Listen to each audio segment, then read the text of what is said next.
Hey everybody, it's your buddy Admiral Teague. How you doing? It's good to see everybody out there. Merry Christmas. We're right on the brink of it. Hello, buddy. Hello, David Jones, my friend. And hello, of course, to Susan Dolan. It's great to see you all. And hopefully we'll have more people coming through in a few. But you know what? On the edge of a major travel day, on a major holiday coming up tomorrow. Want to wish everybody good luck and happy holidays as I hang out here with Sydney Sweeney to get ready for the basically what we got is what couple things going on tomorrow. We don't want to call it Saturnalia because my God, did you see what happened with Anson Mount? I finally tracked that one down.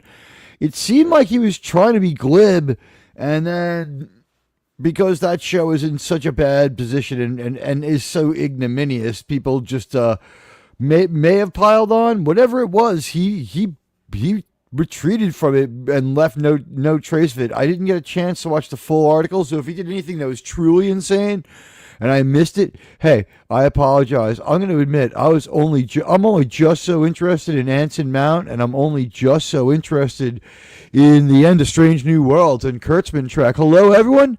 If you're watching over on the vertical stream, the regular stream should be pinned to the top of the chat. If you go to the landscape stream, there are no commercials, okay? There's no commercials, and the landscape stream is pinned to the top of the chat. So check that out if you want. We've got a poll going on that you guys can take about what your favorite Christmas movie is. I'm interested to see what kind of results we're going to get, sirs and madams, and it's so nice to have all of you here. Merry Christmas, happy holiday, whatever holiday you may celebrate. The dead man is here. Hello, everybody. I was looking at some incoming numbers from YouTube, and it looks like almost no one comes here from X. It's like I could stop posting on X altogether and it wouldn't matter. I don't know. All I know is this: I'm never going to go to X to cope or feel bad again. I've seen how that goes for people. Oh, my God. Anyway, let's talk about what's going on with our top story tonight. It's good to see everybody. Really, it's beautiful here where I am. I hope it's as nice where you are, to your liking, as they say. And I've got something to show you guys. Sirs and madams. All right. When I was a young man in college, I would sometimes do drugs, and I'd hang around with my buddies, and we would go to questionable bars, and we would see something that was about as gay as what I saw here. This looks like entertainment at a gay bar. What's with Bat Greek? How does he lift his arms up, to his shoulders? I realize that the authentic Greek armor looks nothing like what we're used to getting. And to be honest, I think maybe Troy had the best idea, go with the leather armor, even though they had some metal. Their armor, it kind of looked like they took the walking tank outlook where the guy in the armor would sort of shuffle forward. And you were just you had a segmented shield. I mean, Greek armor, we're talking this is a long effing time ago. Rome starts after Troy. Rome says they start 700 BC. That's what the Romans try to say.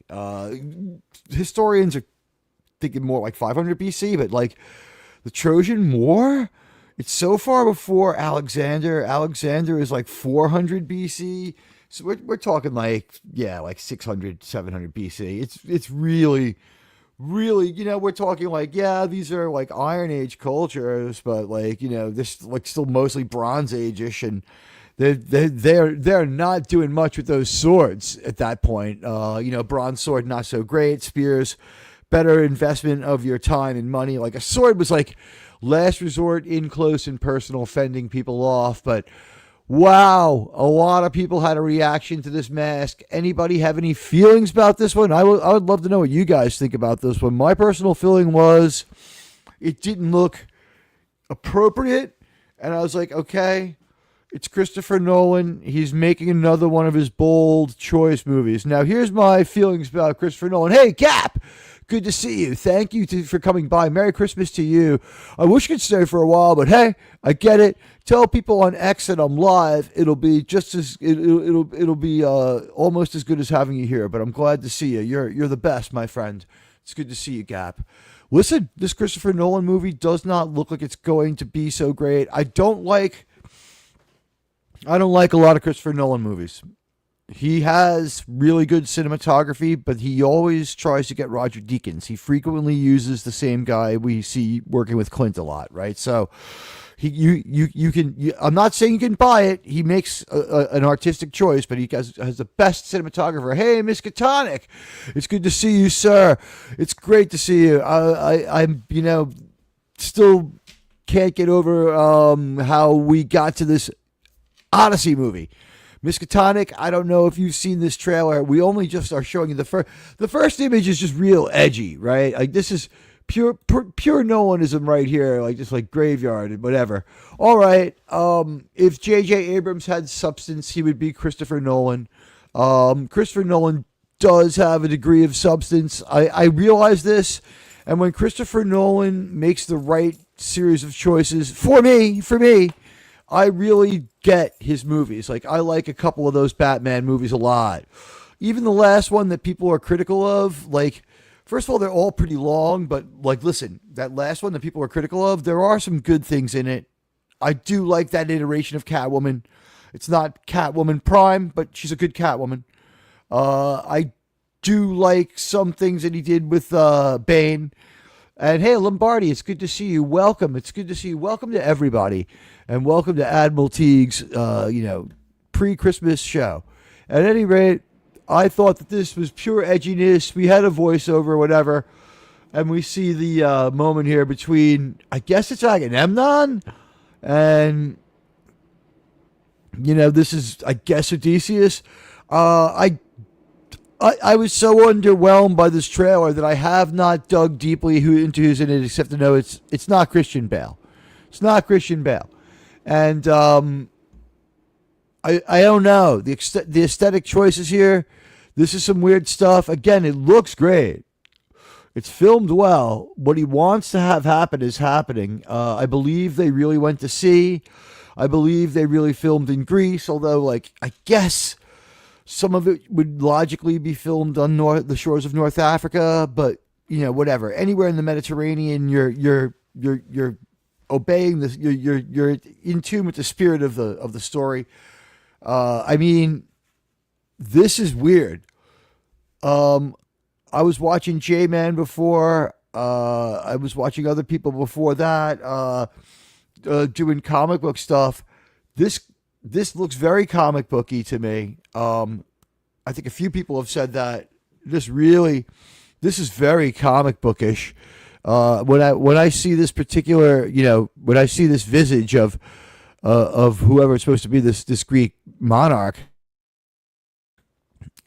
this guy looks like if you told me he was in the Fantastic Four Second Step, I believe he was the bad guy. Or Magneto too. Someone called him Magneto, I think. It's not a great look. When we see our scrubbier hoplite types who are just going to do the bulk of getting killed in this what looked to me like a bad version of the Long Ships, if you remember that one. Remember the Long Ships, sirs and madams? Did I see that Thomas Jane was cast as Bones in Strange New Worlds? Is that who it was? I don't begrudge Thomas Jane making money. I'm upset by it because it's a good actor. Thomas Jane is far too old to be Strange New Worlds. Bones. He's going to draw attention to a show that I wish would just go away. And let's face it. We'll get to the Star Trek stuff in a few minutes. I promise. I didn't know. I knew that they had cast Bones. I looked away in horror. I think most people will.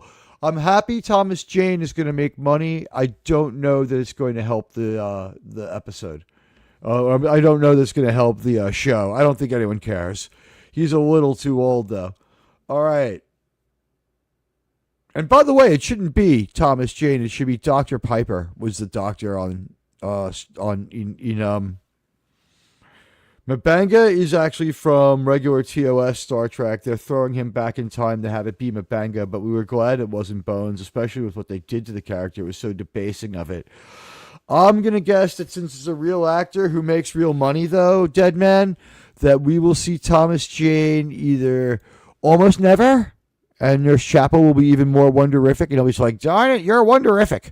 Or we will see Thomas Jane in the last moments. They said that maybe their last moment, they're going to have Kirk's first day as captain, and that will be how they hand it off. It's already been said that it's in another dimension. It's already been said that it's not all that canonical. It's been slapped with the extra canonical sticker a couple of times, so I'm not that worried about it. I will get back to it in a few minutes, though, because there's a lot to remark on in that. Stephen Colbert is just the beginning of your problems, right? It's a bad day for South Carolina, right? Isn't Stephen Colbert from there, too? So here, it's looking a little less preposterous. If this is your rank and file hoplite, if this is your overall aesthetic, a little less ridiculous. How much of your movie is this insanity? And this reminds me of an early MTV video where a guy busts out of a disco ball. What the hell was that? Was it Olivia Newton-John or something? Or Styx? I don't know. This is weird, okay? This is not historically accurate, which is, a whole different thing if it was cool.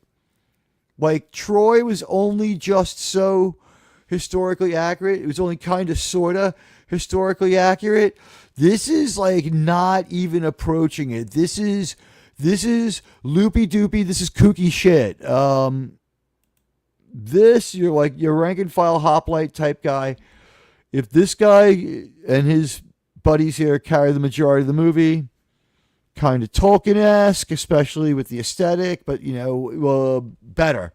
Much less ridiculous. If that's just your king for a few minutes, if he's not in a huge percentage of the movie, hey, Tony's here, what's going on?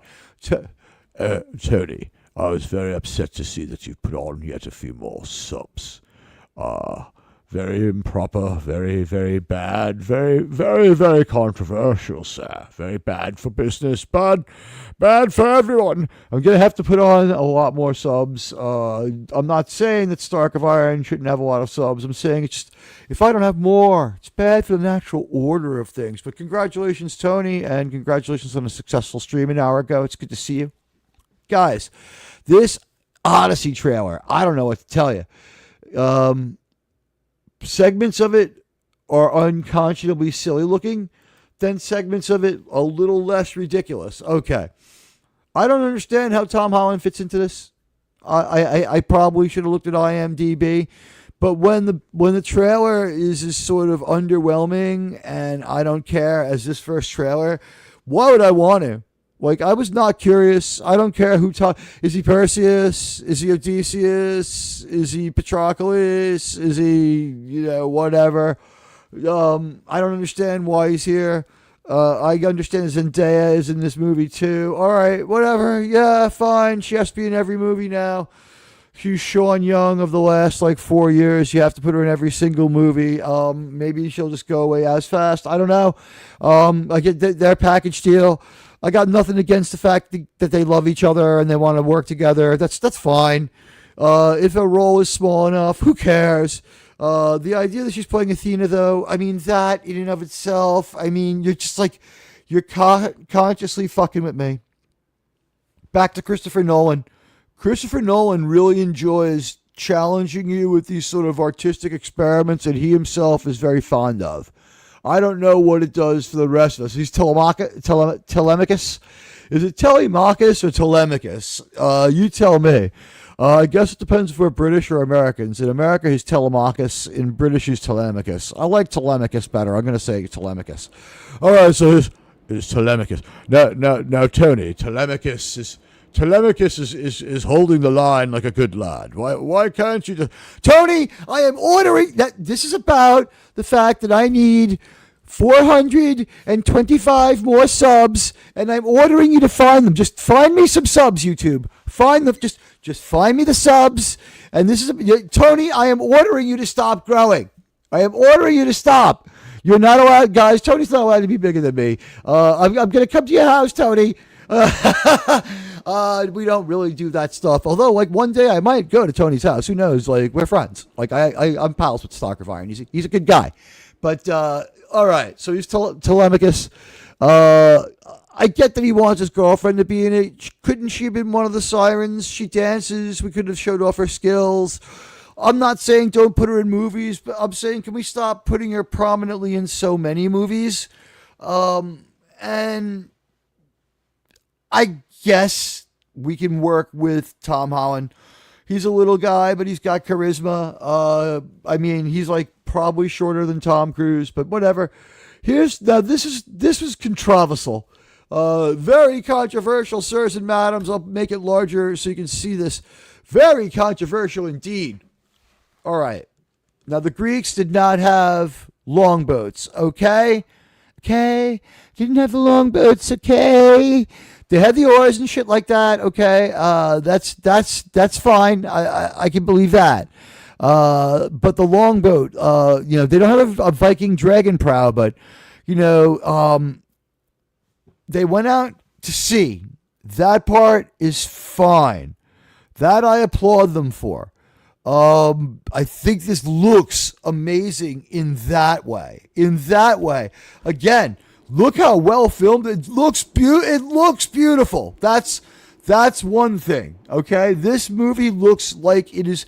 Might it be worth the ticket to go look at this movie if it's not too long? He tends to go really, really long. Could he be Paris, Achilles' nephew, or was it cousin?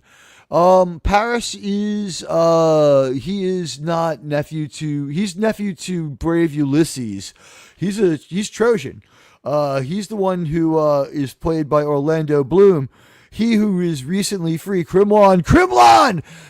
I hope you're doing good. I hope you're feeling better. It's good to see you here. Welcome. I hope you're all doing all right. Welcome to the landscape stream, everybody. It's where we have fun. Try the veal. I'll be here all week. And Susan Dolan, I think that one movie that I did like was Troy. And I'm going to tell you right now, this does not look as fun as Troy. And you wouldn't even have to be overly slavish to historical accuracy to put some eyes in the front of the boat. The Greeks believed that everything kind of had its own spirit, and if you wrought something, it had a spirit as well to a degree. Now, I don't know how strongly they felt about it. Like if that's true, every step you take in your shoes is sort of like I don't know. Like I'm a vegan, I go barefoot. Like I don't know what to tell you on that one, but they would put they would paint eyes on the boat, and this is honestly why they felt like the boat would be able to see where it was going. Like that's why, that's kind of a universal constant, and I think it's like reported all across the ancient world. I think that's Roman soldiers wearing red, speculation. Eyes on the boats, that's established. That's known history.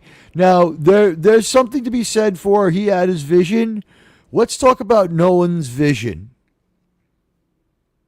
Interstellar, you guys were pretty strongly behind. Let's talk about a more controversial one. Let's talk about Dunkirk.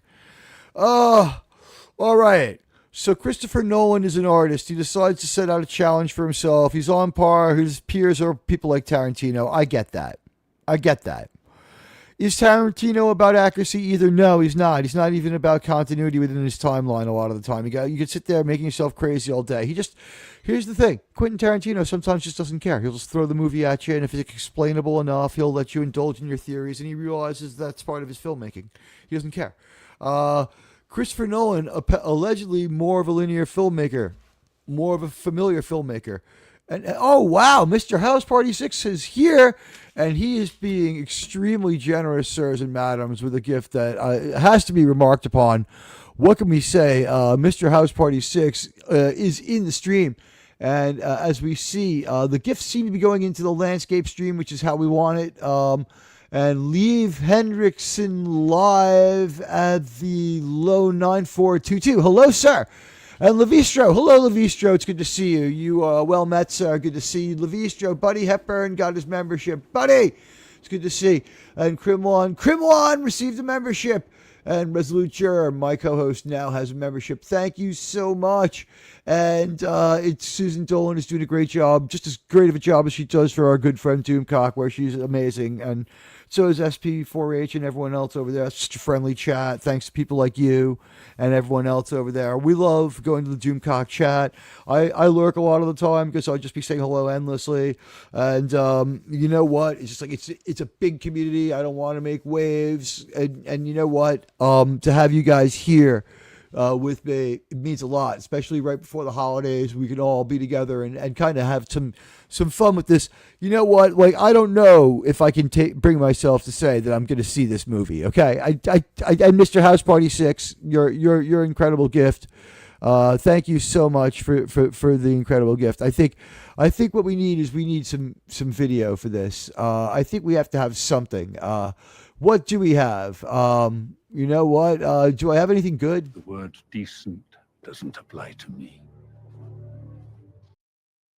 It occurs to me that a lot of my video is very pejorative. Shut up! Or even this one. Doesn't anyone see that this is wrong? I don't have a lot of feel-good stuff. It occurs to me that like maybe all my video is pejorative. She was attacked by what appears to be essentially a robot. Android, robot, Android. Here you go. This one's for you, Mr. House Party 6.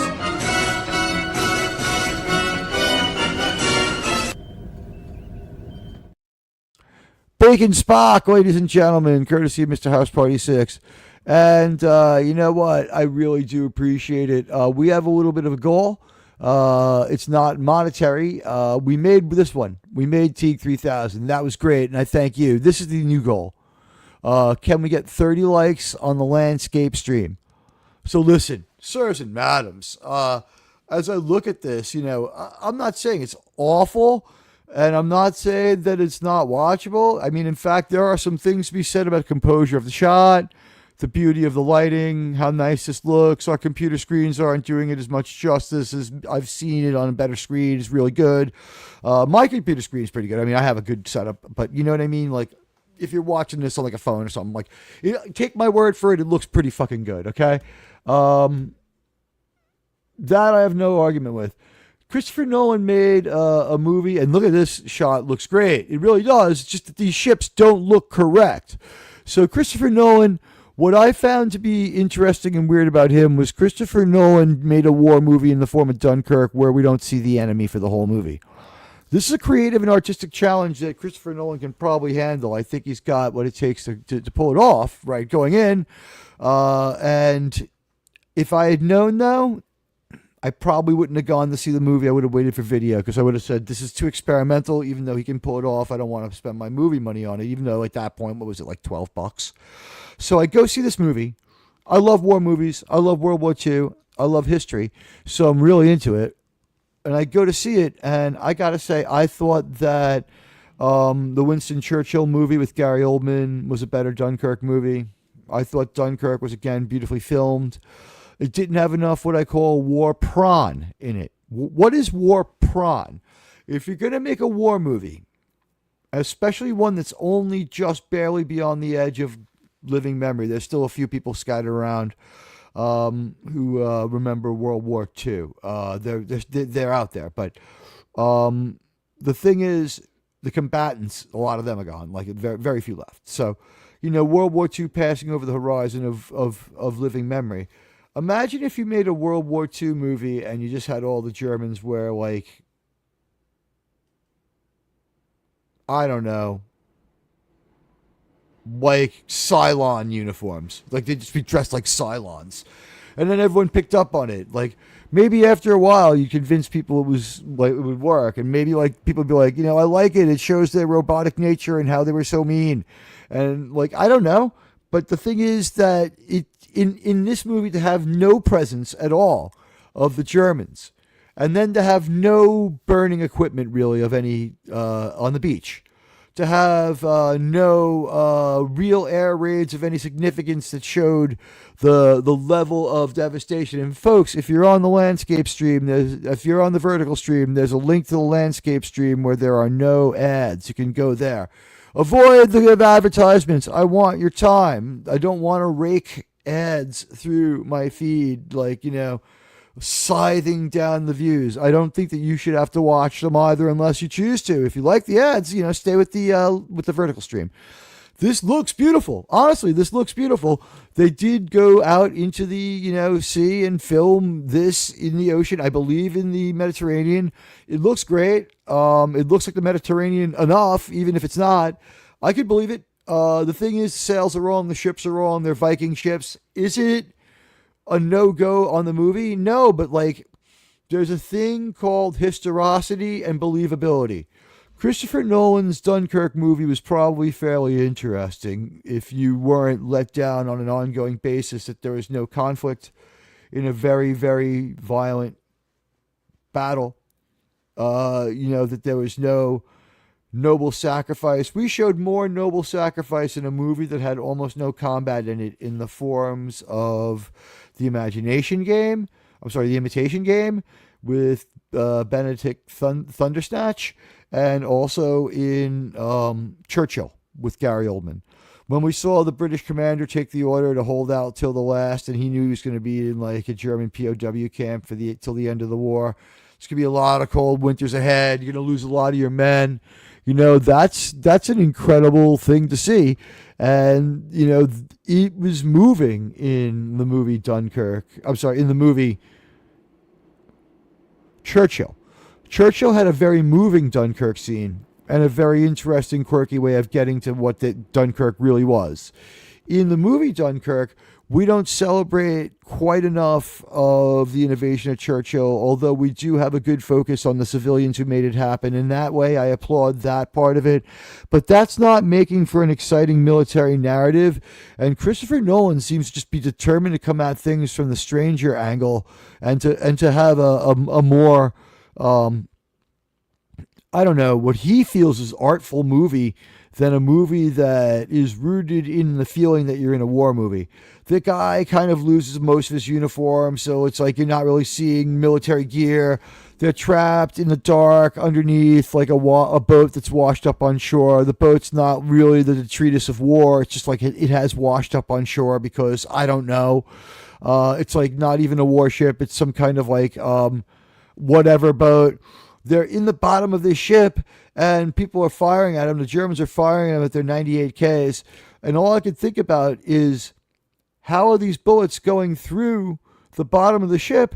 And I'm realizing it's just to have jeopardy. It's just to have some people get killed randomly. And it's just to have the light starting to poke through the bottom of the ship more and more for that, beautiful trick of the light, and it's really well filmed. You want to see a good war movie that's artful, see 1914, is it called, or 1917? That movie was really good, and Benedict Thundersnatch is in that one too. But you know what, as we look at this one, and by the way, in Dunkirk, the lack of direct conflict in a war movie. Christopher Nolan made an interesting movie. He made a terrible war movie. It was a good movie, okay? In the sense of the word that makes a movie artful and good, it was a good movie. Dunkirk was a good movie. It was a bad war movie.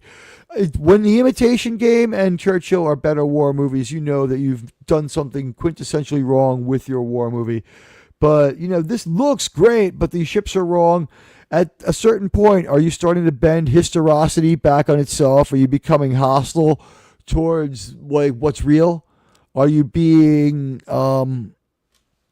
challenging people's take on what reality is with this? Are you being, deeply unfair, as far as your viewing experience? I would like to see this movie and enjoy it without being like, So far, while no deal breakers, if these things are in context a small percentage of the movie, or at least like in scenes at work. Like I can overlook these ships, okay? I really can. I can overlook these ships, and here comes the NYPD with their annual appearance for the Christmas show. They're in the NYPD shows up every week on my show. What can I tell you? A lot of people have more studio-like environments. I live in a city, and I'm only just so high in the air off the ground, so you'll hear the sirens. Did you guys hear it? A free crime show, and with every Admiral Teague show. But as far as this scene goes, again, it looks great. If the scenes are great, if the movie is well paced, and that's a Nolan thing, could go either way. If the movie's well paced, it could be really great. I mean, it really could. It could work. This looks great. Then we get the real, Christopher Nolan's name, which is like, let's face it, that's what this is all about. I like that sort of purplish Black Sabbath-y sort of look there. Looks like the Heaven and Hell album cover font. What are you going to do? No intention there by him, I'm sure. Christopher Nolan was like 6 years old when Heaven and Hell came out. But you know what? When I look at this, I don't know. What are they doing? Are they salvaging their ship? I'm trying to figure out which of the tales of the Odyssey this could be. I don't know. Where does your horse come from? I'm supposing this is leaving Troy. Could this be building the Trojan horse? That's a horse. Okay. That's the Trojan horse. That's the erection of the Trojan horse. Get what I did there? The erection of the Trojan horse. And one wonders. It's good to see Jason Love here. Hello, Jason, sir. Sir! It's good to see you, Jason. It really is. It's good to see you. I'm glad you're here. Welcome to the show. You know what? We're taking a look at the trailer for the Odyssey. I would have preferred to see Jon Snow, Sean Bean, Boromir in this. That would have been more my speed. But you know what? As we move forward, we see some scenes here. Matt Damon is Odysseus, by the way. I remember that. I did look at IMDb. I just didn't care. And I couldn't remember until now. It's Matt Damon. Matt Damon is Odysseus. So, an American Odysseus. I like that. I like that we have an American Odysseus. That at least I can handle. And this is kind of like an Interstellar reunion, right? Because Matt Damon is the crazy spaceman who tries to delete everybody in Interstellar.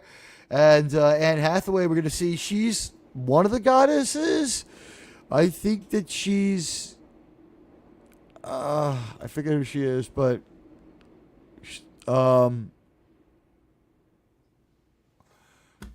This is what... Let's see. This is where we get the phrase, beware of Greeks bearing gifts, came from. Yes, that is true, Susan Dolan. That is where Greeks bearing gifts came from. Trojan man. Yeah, exactly. Remember those commercials? You know what? When they realized that they had to at least be humorous to sell these things, the Cyclops pops in. Matt Damon. I mean, nobody. And doesn't he play a one-eyed guy in like The Last Duel, which is a movie that was also like, it was better than its fate. Here's the thing. This movie so far, it's only barely touching on Troy, which at least was fun, right? And had a really good-looking cast, right? And had some hot chicks in it. The thing with this movie is it looks like it's pretty artful. It looks like it's pretty good. But will Christopher Nolan try to like challenge himself or outdo himself?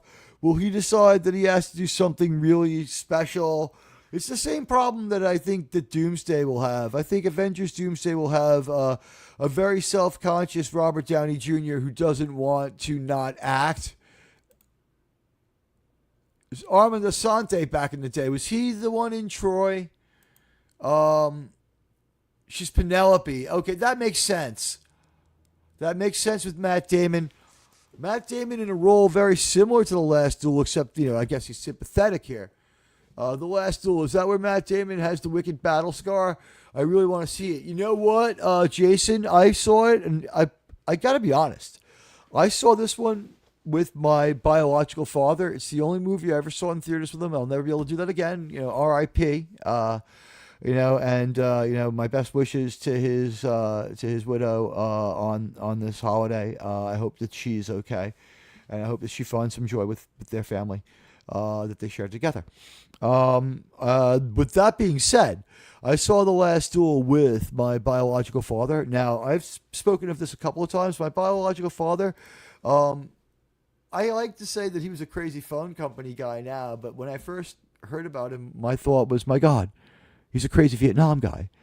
I met him and he was crazy and he was a Vietnam guy, but crazy Vietnam guy was like the last two things you'd put together, like eloquent, intense man, well read in history, and had pretty much.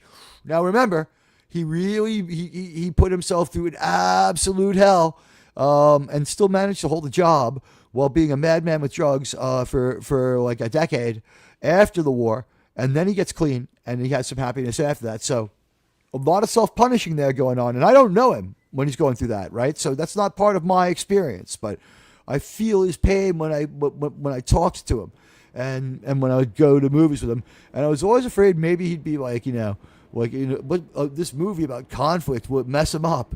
You know what, man? They go at it like they don't fight enough. The duel isn't intercut into the movie enough either. There's a few mistakes in The Last Duel, and Ridley Scott took the directing reins away from Affleck. Affleck would have done a better fucking job with some of the ideas. They only wanted like some stuff from Ridley Scott. They wanted like some collaboration. He wouldn't let. Affleck would have done better. I swear. The reason they don't get help from Hollywood now is because they let Ridley Scott buy the groceries for that one instead of just. They should have worked harder on it. Affleck, if he would have directed that movie. Adam Driver also shows that he could have been a much better Kylo Ren doing some much better sword fighting. Shad probably would have approved. I don't know what he said, but I think he would have had more to say positive about this one.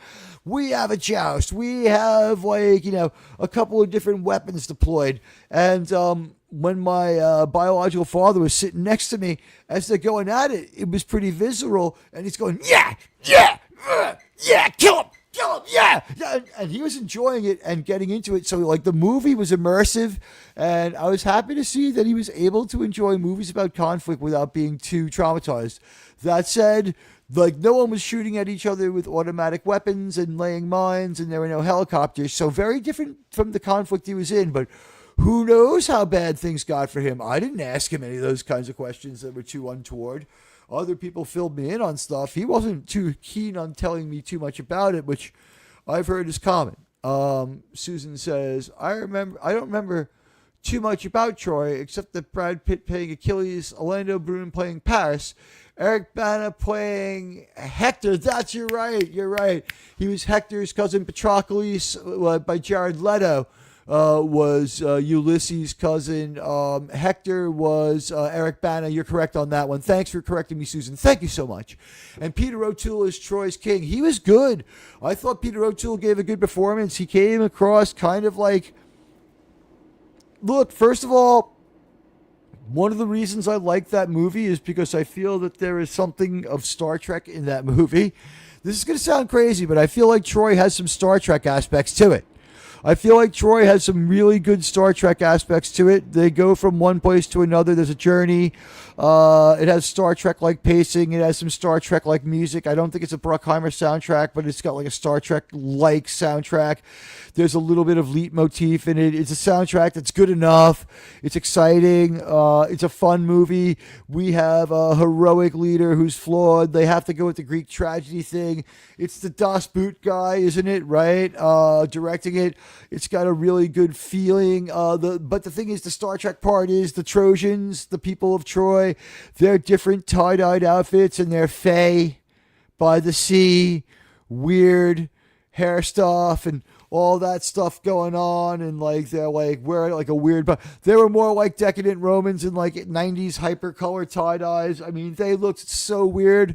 And guys, again, if you're watching the vertical stream, hop on over to the to the landscape stream. It doesn't have commercials, so you can watch commercial free, get the whole experience.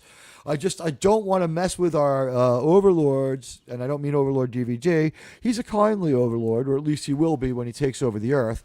I'm talking about YT. I want to keep them happy, okay? On Saturday, when I do Star Trek at 10 p.m. on Saturdays, Eastern time, you will see me using just landscape from now on. But I give my masters what they want here. I know who's in charge. You're right about all of this, and I thought it was well played. And the Star Trek aspect was the people of Troy felt like a near-Earth planet from TNG, didn't they? Tell me they didn't feel very TNG, like near-Earth aliens on a near-Earth planet, near-human-like aliens. And I thought they were good, and I liked everything in the movie. And I even liked the honorable moments here and there. I liked... They didn't get this across, but here's something that maybe you don't know. The Spartans had two kings. Now, you would think, okay, one stays at home and one's the warrior king. No, they were co-equal and did everything together.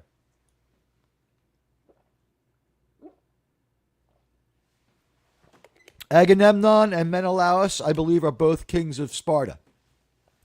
That's why one of the Spartan kings is killed, but, like, they still have a king. Like, the chain of command is fine. Don't ask me why. I think they called each other brother because that was the tradition. I don't know if it meant they really were brothers or if in that story they truly were. I actually asked my professor about this one in school. So, like, I got to ask that question. Okay, we'll see Ruin Johnson actively made The Last Jedi divisive. Yes! Absolutely. And thank you, Radioactive, pumping Team Teague. It's good to see my friend Radioactive out there. I hope you're having a good time. I hope you're enjoying some Elite Dangerous and other great video games. And I hope you're getting ready for what's going to be a happy holiday. I hope all of you have a happy holiday. We're talking about the Greeks, a hoplite holiday, and a Merry Christmas to those who celebrate Christmas. But if it's something else, I have nothing bad to say about anybody.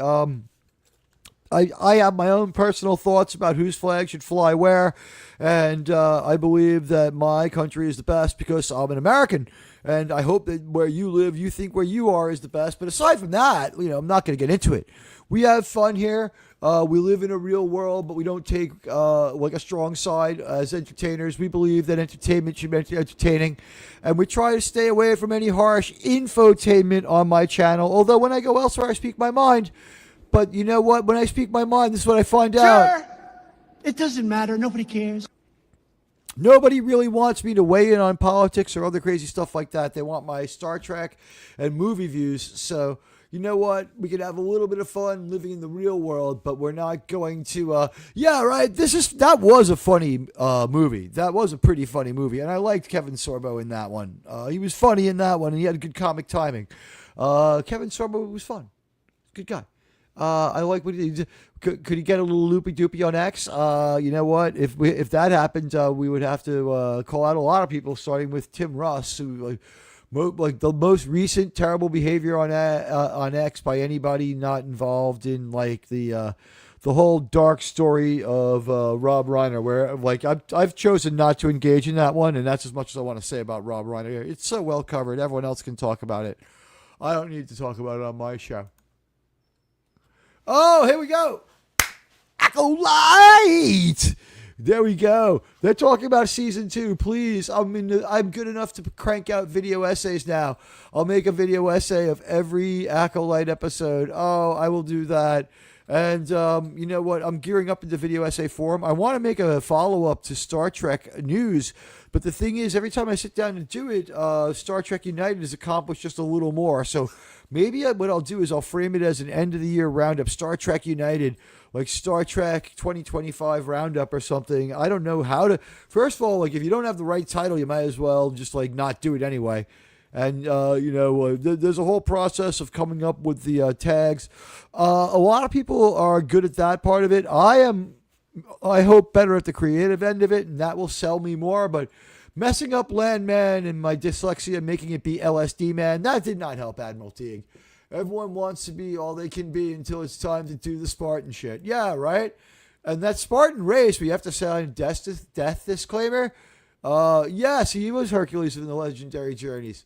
Yes, the Christmas days are coming to Kevin Sorbo on Andromeda. That's a good show. I watched a lot of Andromeda when it was on. I watched a lot of it with Germ. I can't get enough sci-fi, so of course I watched it.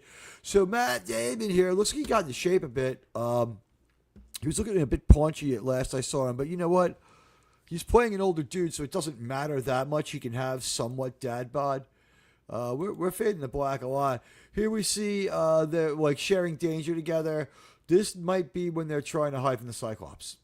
That has to be a major monster scene. I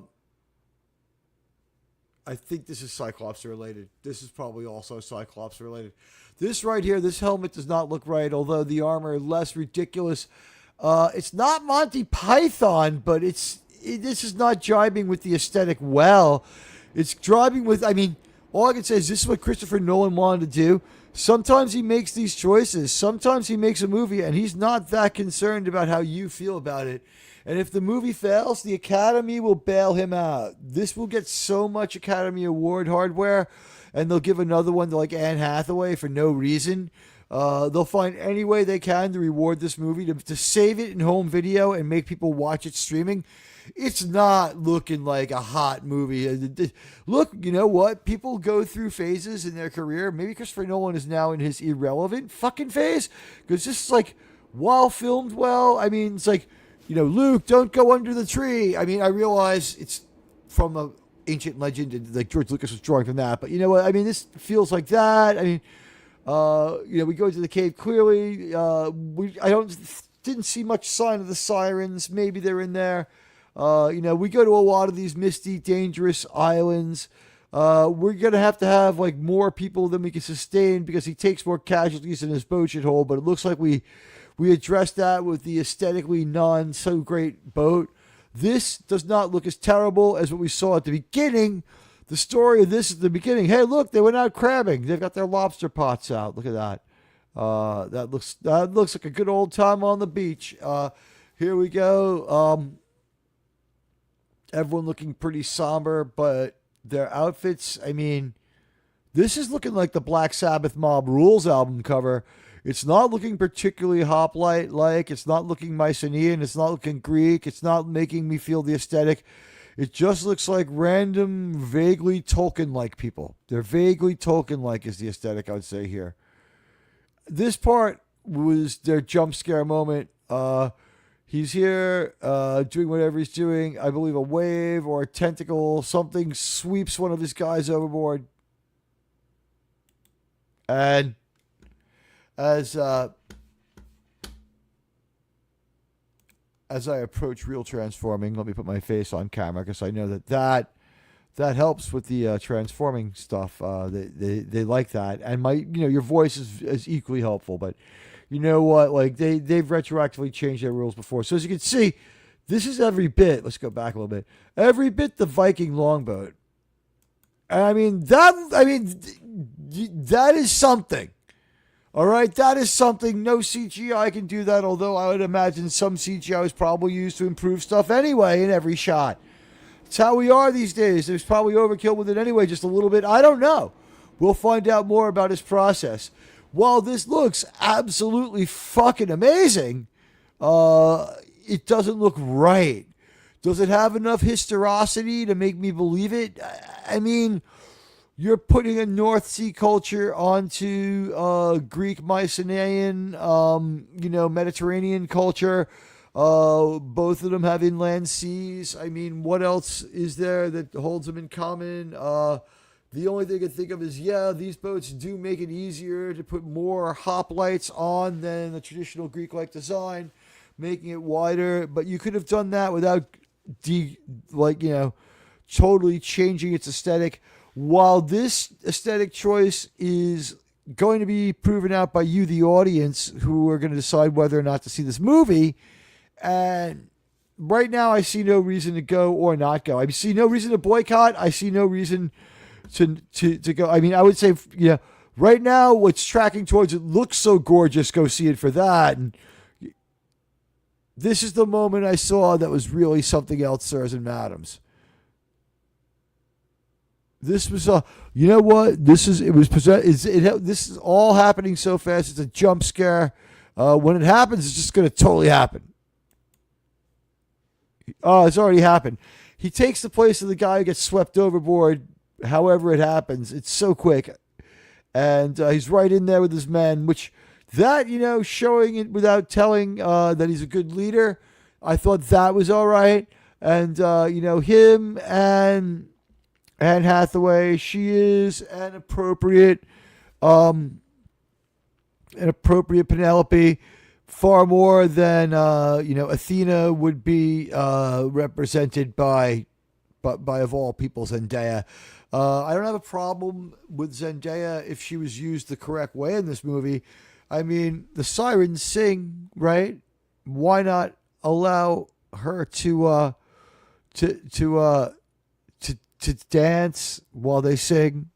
Use some of her real talent if you want to put her in this movie and you want to justify her, to make her, the goddess of the city state of Athens. I don't understand why. I understand that you can do these things. I understand that Willem Dafoe is not a good representation of Jesus, but then there's another part of all of this where you say, we have an established Western way of looking at Jesus, where if you make a Jesus movie, if you made historically accurate, genetically Semitic Jesus, he's going to look a lot different than what we think, and all the art in our churches and things like that for hundreds of years. I didn't see the church going back and say what you will about the church, they have their problems, right? But they didn't go back and redo the Sistine Chapel. They did fix it up and restore it, but they didn't redo it so that it's we wanted to get some female representation in there, and there are too many white people. It's it was a church in Italy. They thought the guy painted what he saw and thought. So historically, genetically accurate looking Jesus. First of all, the Jesus we saw in The Last Temptation of Christ was probably right on anyway. I've seen the Nokia cell phones of the Romans. They only had limited capacity for pictures, but the Nokias that the Roman soldiers had, the people of Jerusalem, they were a little bit, strapped because, the occupation. But the Romans, they had soldier pay, they had their phones.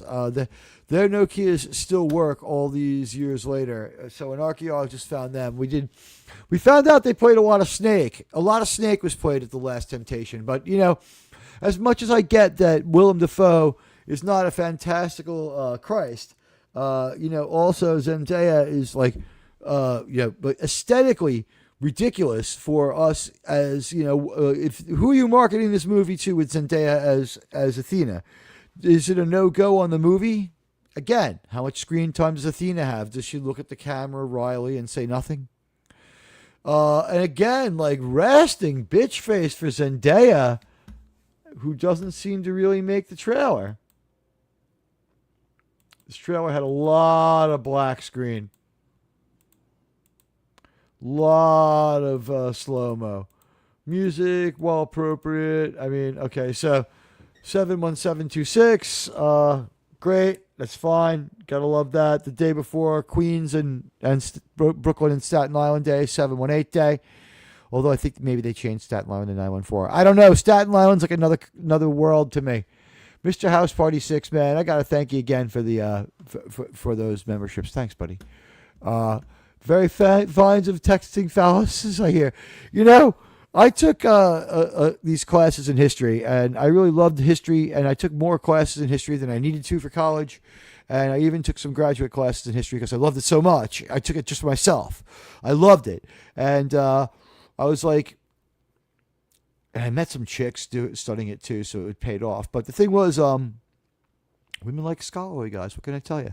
But as I was observing the ancient city, there was they had these weird things outside of their homes that looked like giant fire plugs, say 5 times bigger, and I couldn't figure out what they were, and I guess I didn't read enough footnotes, and I didn't do enough research, and I finally raised my hand and asked, and everyone was wondering. No one knew what it was. There was a general murmur around the classroom that everyone wanted to know what they were, and he goes, "Those are herms. They're fertility symbols. It's a phallus."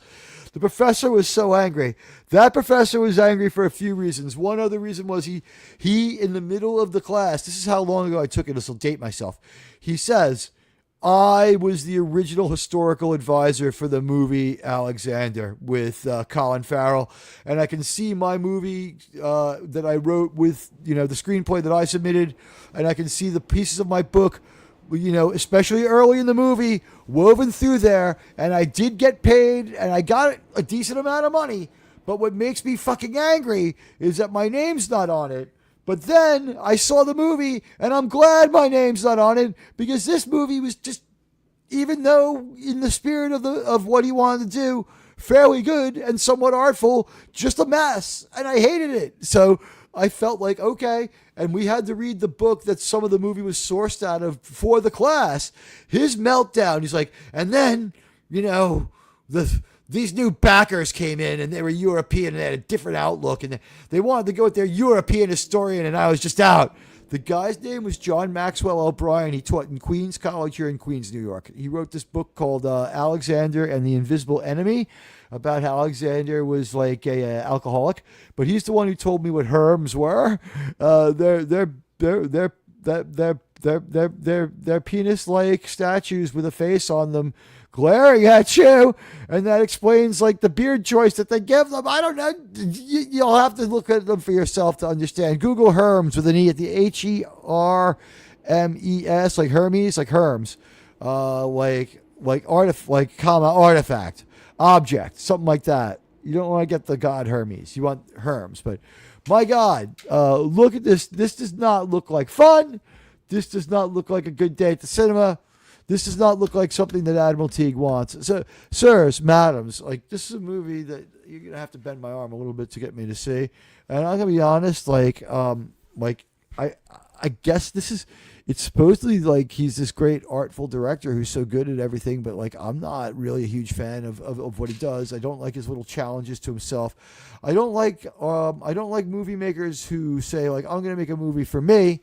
And here I am riding on top of the chat. You are lifting me up with your words, like in real life. Now that is life imitating art. I love this. I love it. Sydney, you look great. Merry Christmas, Sydney. You know what? Zendaya is in this great Zeusiness. Yeah, I mean, it seems a crazy choice that could only take you out of the movie. I have another screenshot to share. A writer named Will Jordan and The Critical Drinker both went live at the same time. I was able to watch both their streams. Since they were saying essentially the same thing, it didn't bother me too much. I was able to get through it. But look at what I see as I jump on this stream. Now remember, Drinker's done with open bar for the year. He has nothing scheduled. So what happened was he just went live. This is what I see when I go there. Sirs and madams, it says RRTNZ for 20 New Zealand dollars. I recently saw Pat in 1970, easily one of the greatest war movies, won 7 Oscars, including actor and picture, when that meant something. Maybe worth doing a happy hour at Admiral Teague's favorite film. He'd be a great co-host. RRTNZ, man, for putting me out there. Look at this, my name in the same frame with The Critical Drinker. I'm not going to lie. There's a goal for 2026 for you. I wouldn't mind being on open bar. I would love to. I mean, do I think it's particularly going to happen? No. I think it's still unlikely.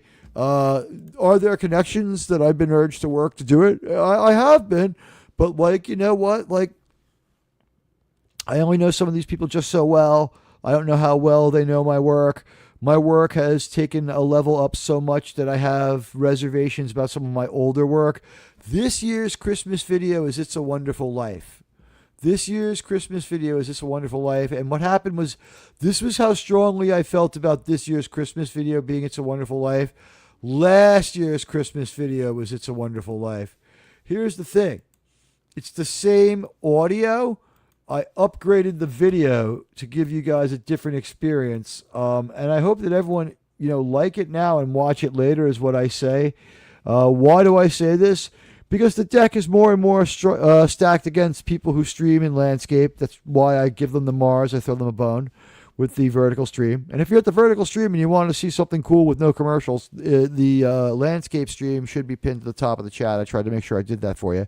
But as you can see, I have done a troll holiday video, so it's for this. It's a Wonderful Life. It's only 8 minutes long.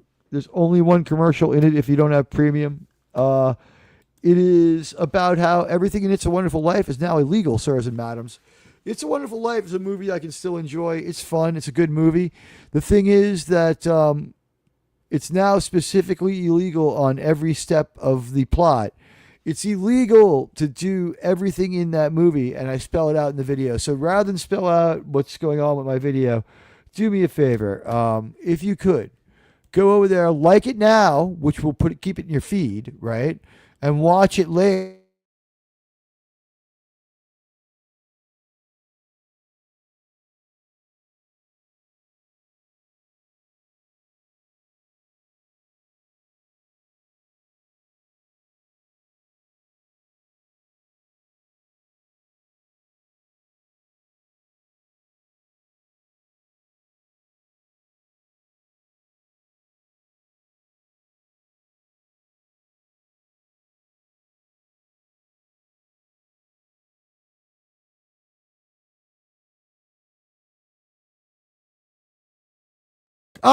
Sorry. Okay, fixed. Oops. What are you going to do? Boomer mistake. I'm glad I'm reading the chat. I slapped my hand down and I hit the mute button by mistake. It's good to see Gavin Blackburn. Gavin, good to see you here. My friend, we got a lot of the old guard here. It's good to see you. I fixed it. Can you hear me now? Oops. It happens. Boomer mistake from Admiral Teague, who's only Generation X. So there's a reason to be encouraged. And don't worry, I'll just clip that one out later. It should have returned, right? Let me see something. Am I? Yeah, no, the sound's back, right? I'm back. Yeah, okay.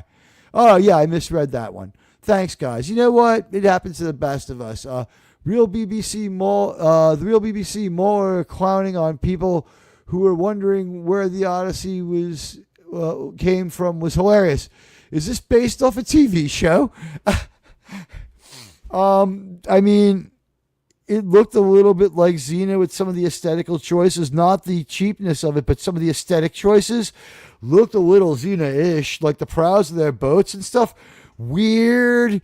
Everything looked, it was a strange aesthetic. The whole thing is going to be filmed on IMAX. You would think that he would want like some costumes that were with that in mind. So maybe like we're not getting the full picture here. Maybe I have to see it in IMAX. I'm not an IMAX fan. Neither am I a fan of Christopher Nolan. I can't do it. Like I said, Dunkirk didn't do it for me. Interstellar, while I would admit that the story was decent and the science wasn't bad, I thought that it was really slow and I wasn't wild about it. I am building up to do another Star Trek video. I am winding up to do another Star Trek video. I'm hoping that one will work out well. I'm looking forward to seeing it. When it gets done, the update would be for what's going on with Strange New Worlds, probably being left out of that, and probably concentrating just on Star Trek United. Trying to get a Star Trek United sort of vibe going there and helping everyone to understand that it's cleared a couple of important hurdles. Now, the one thing that's creeping into the conversation I don't like about Star Trek United is this stuff about how Andor would be a worthy fix for it and how Andor would make sense in the scheme of things for Star Trek Star Trek United as an aspirational schematic, to which I say no. I do not want that in my Star Trek. I don't see how it would benefit us.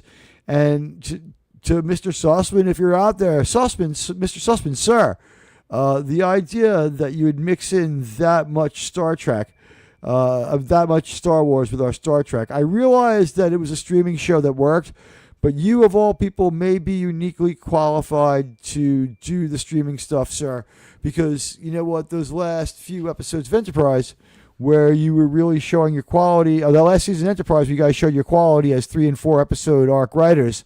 You could bring that to bear on something like Andor. But Andor as your model, that built for one whole season. There was one whole season with build up without much payoff at all. In fact, I've told this story on the channel a couple of times. I watched season 1 of Andor. I was never sure that I was watching the last episode. I was never sure it was the most current episode of the show.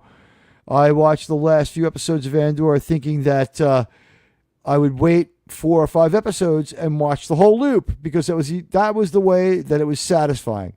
I was able to finally watch the last loop of 3, and it turns out it was like a loop of 4 or 5. So I finished off, and it seemed to be over with Andor sitting in his jail cell sucking on like a oxygen tube to get some protein food to keep working on parts of the Death Star. And it seemed like a normal, logical place for it to end off, really, to be honest with you. And I was like, okay, it works for me. That's Andor for you. That's what he does. He's an asshole. He sits in a jail cell, and he's like a weird rebel. He's going to do his thing, and, whatever. That's Andor.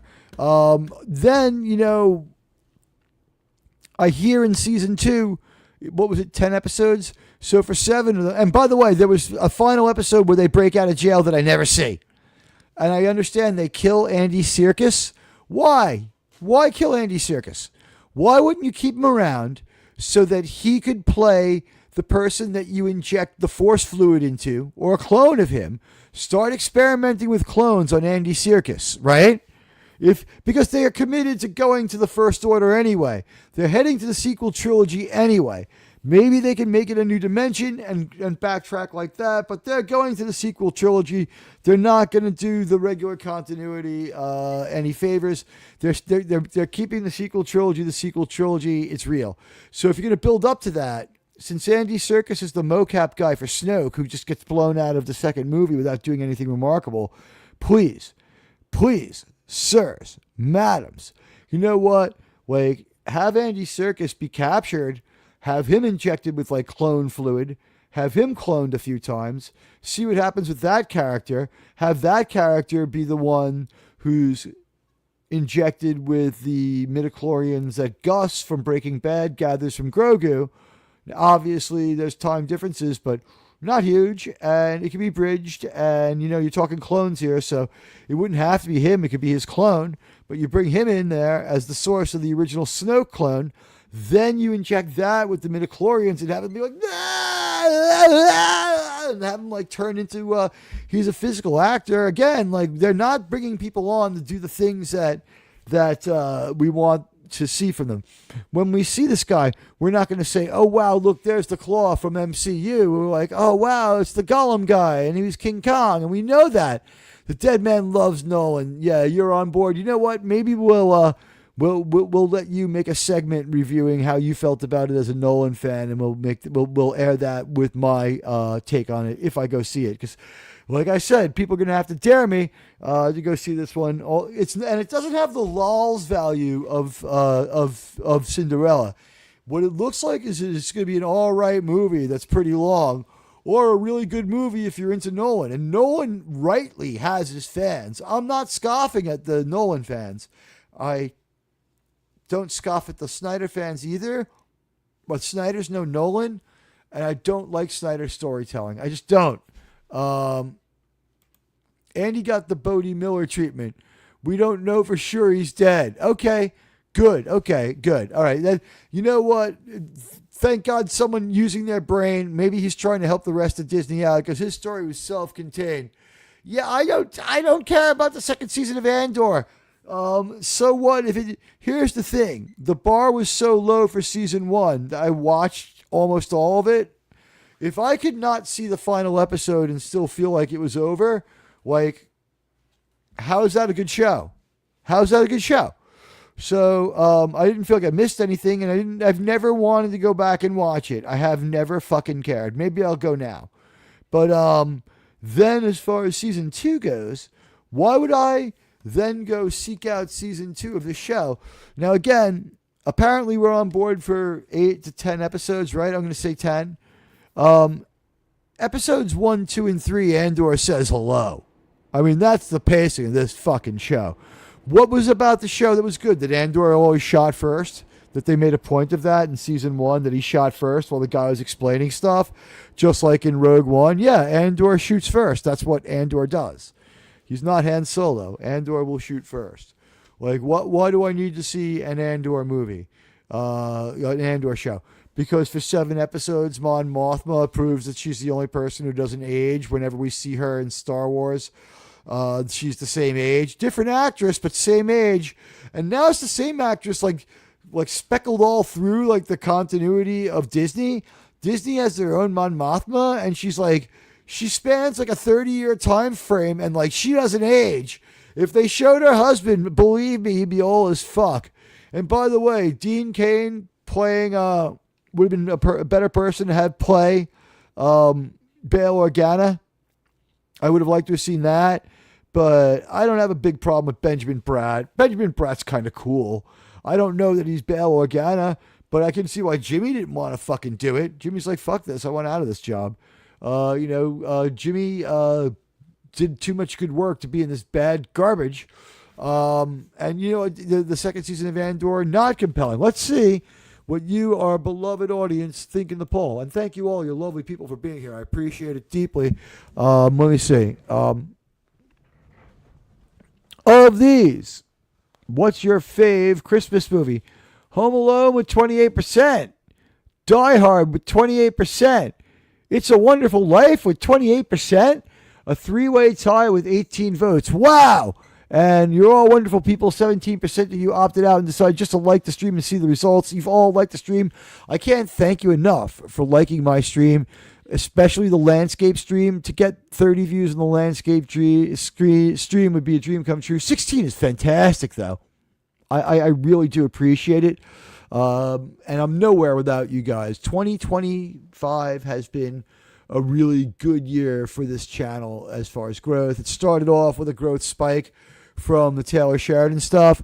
We've sustained it. Now, I don't get what goes on with Taylor Sheridan. It's so weird. It's so weird. It's so weird.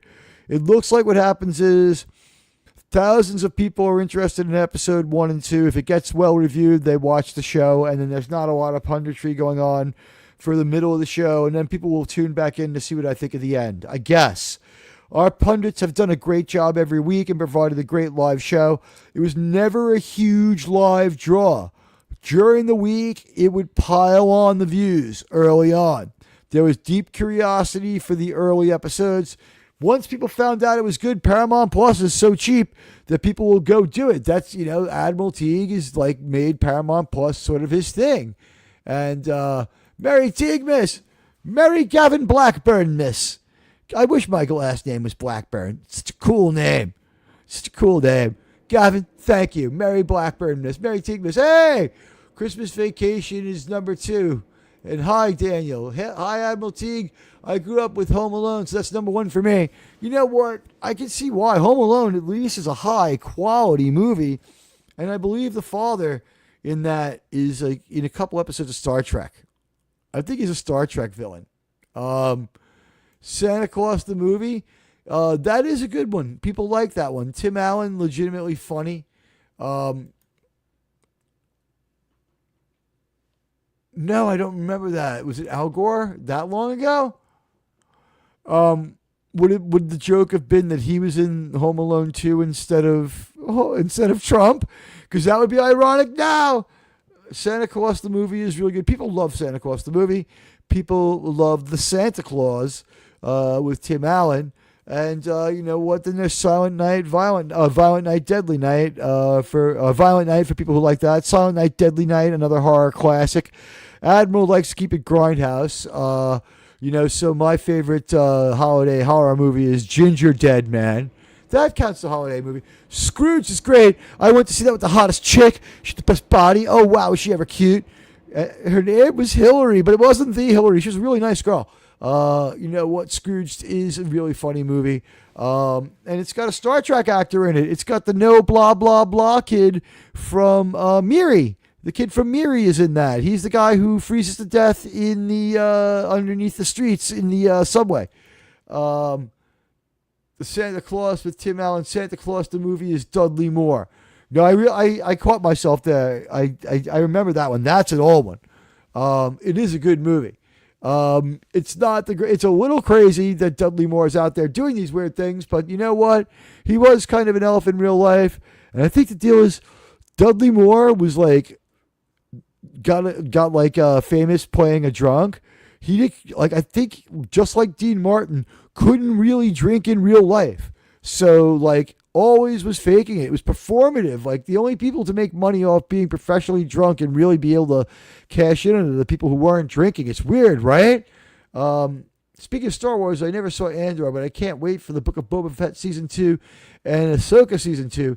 Heard a rumor they might be cloning Darth Maul in Season 2. That would be cool. All right, here's what I heard. Ass Holka, as I call the show, because Rosario Dawson in that role. And so the fact that she didn't train at all for fencing, knowing you, if I was told that, Teague, Admiral, if they came to me and they said, Admiral, sir, Star Wars needs you, sir, you have to play this saber-wielding character, I would take it on the chin and I'd say, sir, I will play the saber-wielding character for the good of Star Wars. But I need time to train to, be a saber-wielding, guy who can fight with a fucking sword. And Rosario Dawson she didn't do any training. I mean, wasn't she also at one point a dancer? I guess unstructured club kid dancing is no practice for it. So it was really disappointing when she had that saber battle with Anakin. That's not on Disney's slate for this year. It looks like Ahsoka Season 2 ran into trouble.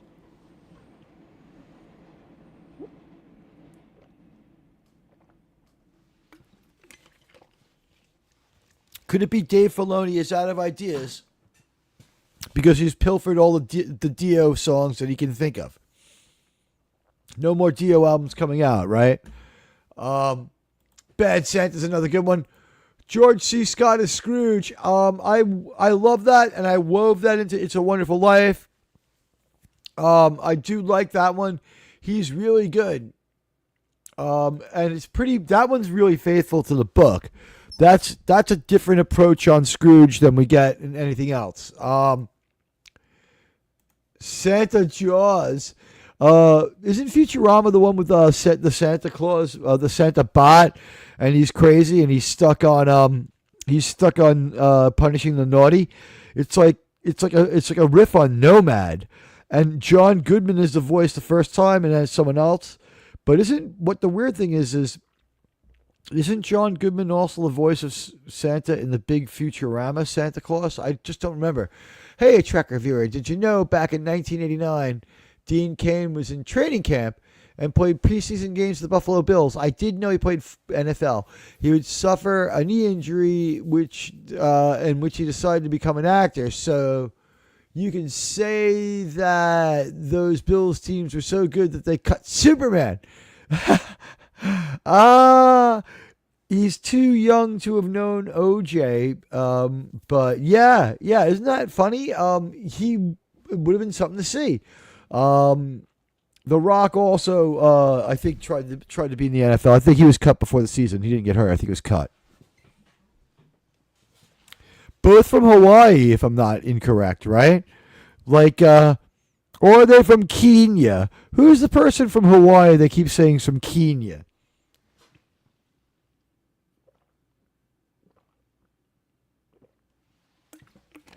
Like I say, a mild political joke once in a while.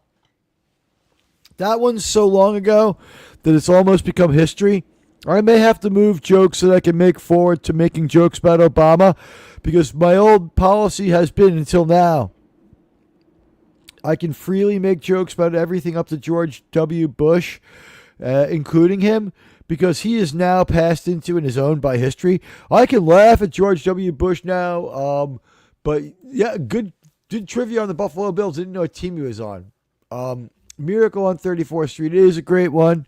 That is a great movie. Fun, enjoyable. There's like a Mr. Smith Goes to Washington style movie that's like big for a while, right? Where it's just like, well, due to this letter writing campaign, we've reestablished your identity.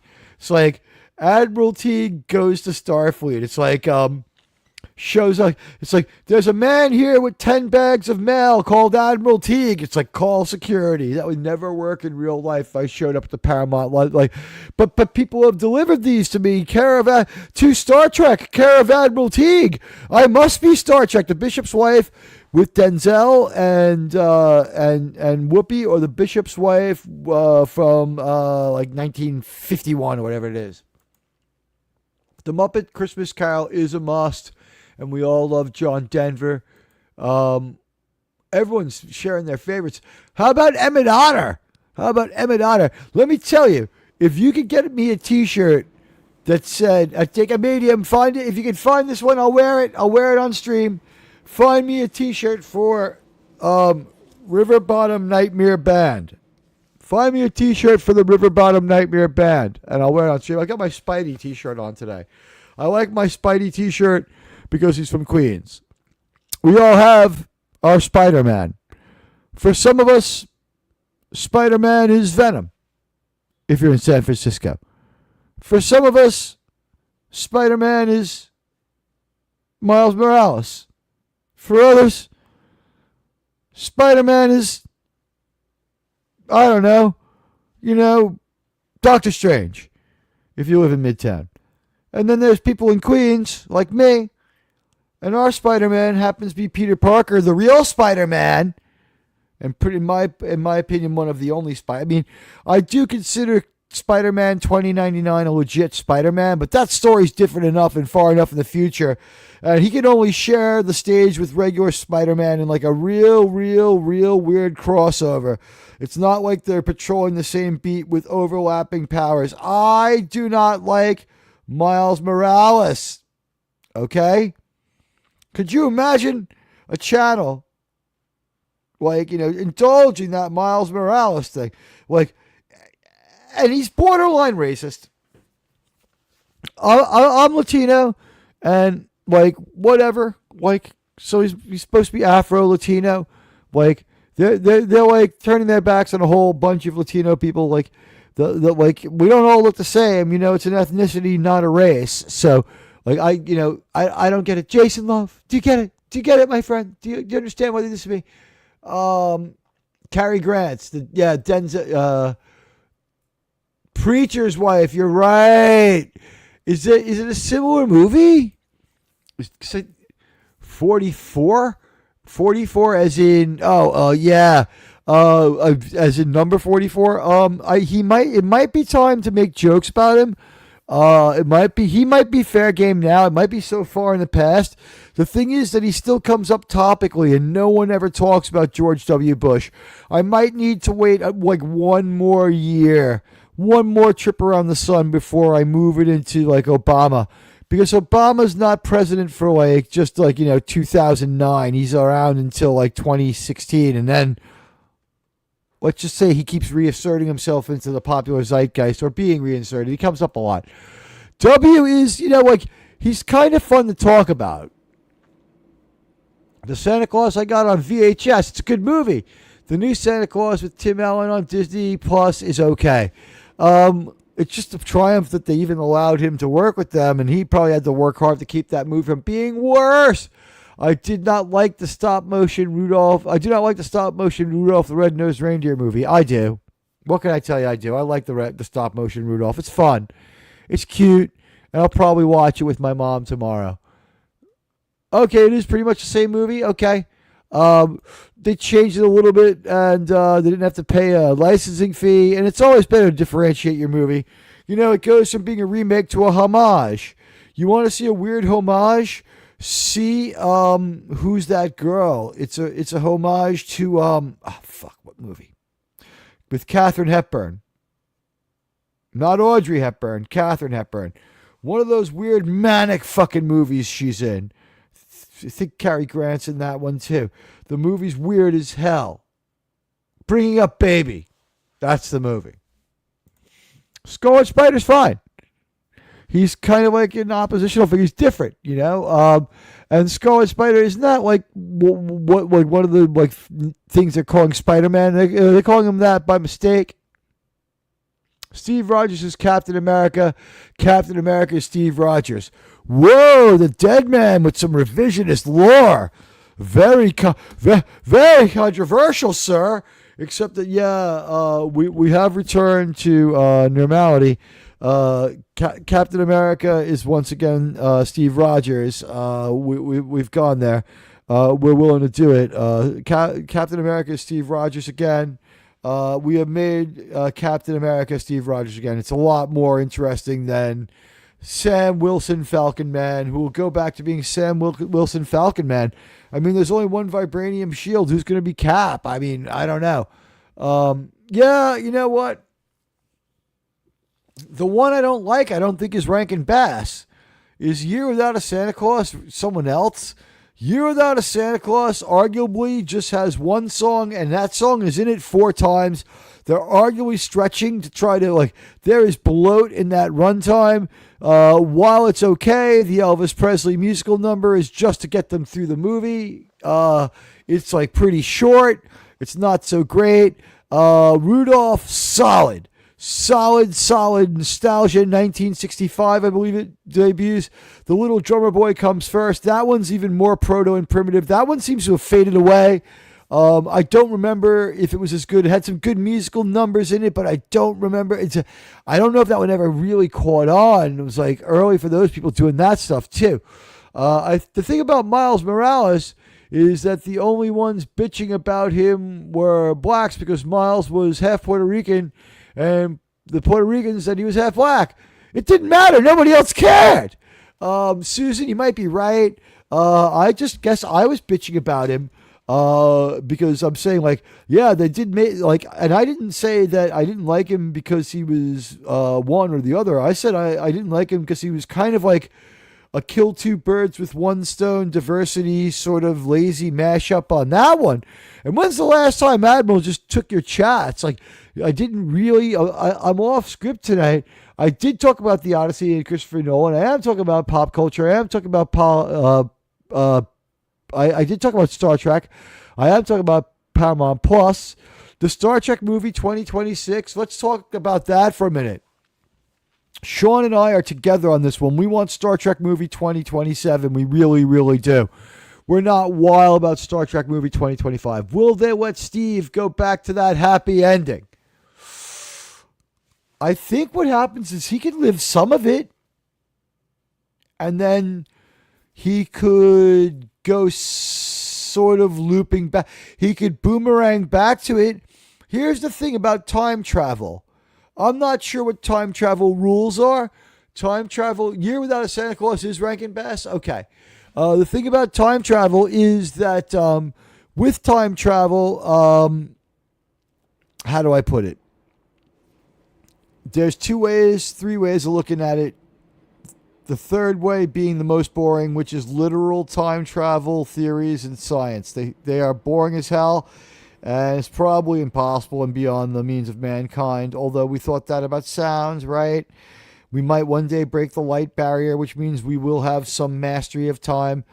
I think they're saying that going backwards might be impossible. I don't know. Here's the thing.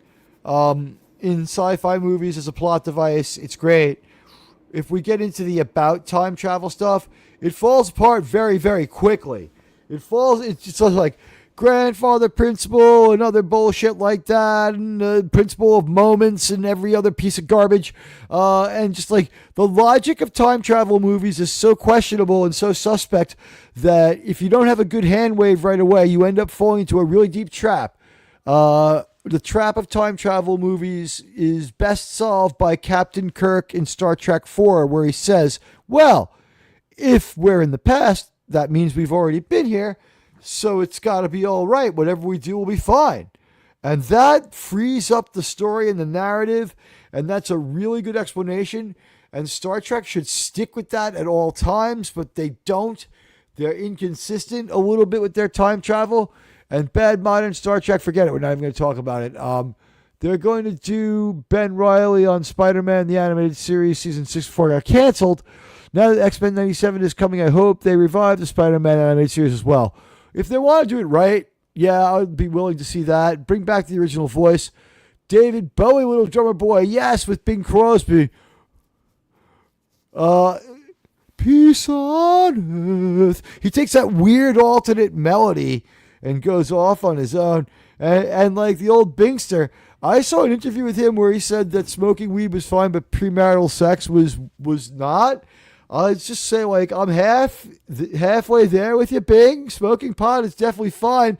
Now we know why he was always in like such a mellow mood and never far from that pipe. It wasn't filled with fucking tobacco.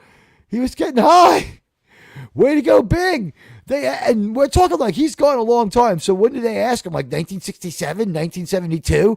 They're like, Bing, what do you think of, smoking weed? And he's like, well, I don't think that's any great crime. Bo, bo, bo.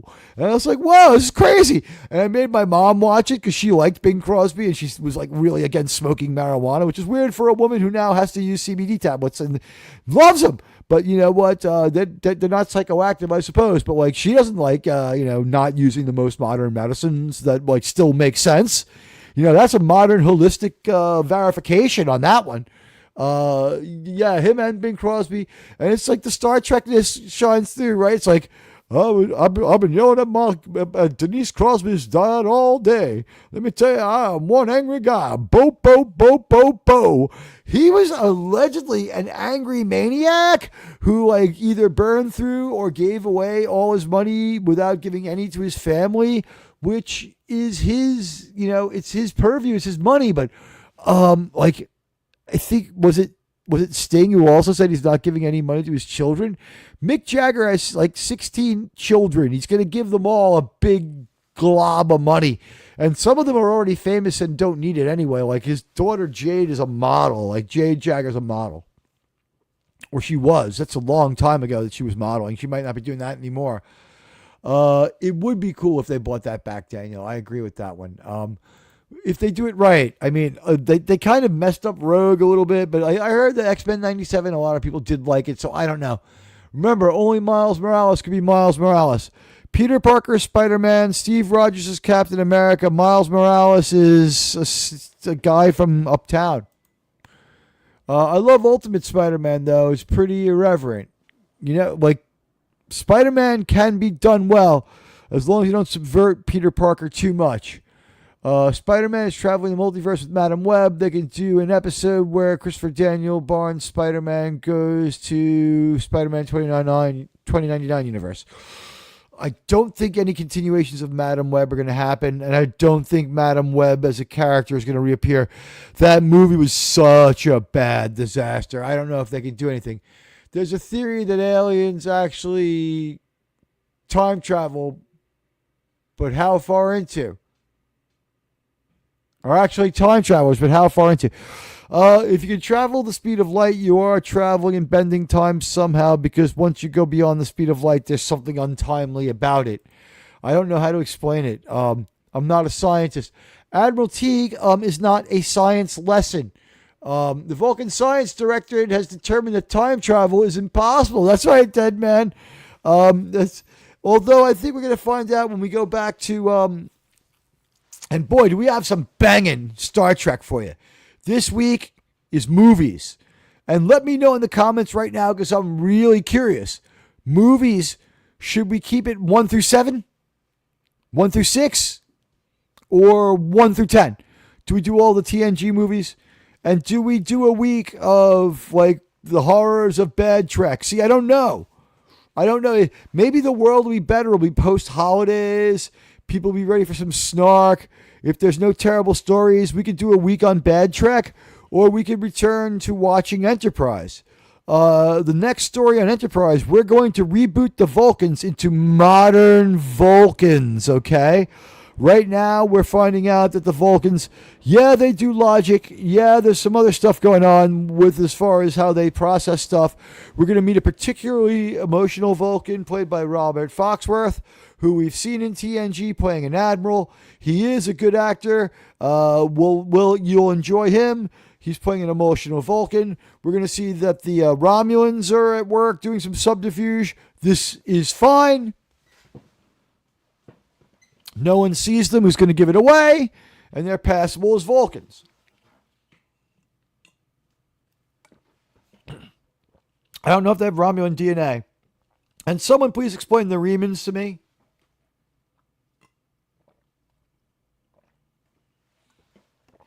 If I had the Star Trek franchise land in my lap, I would undo the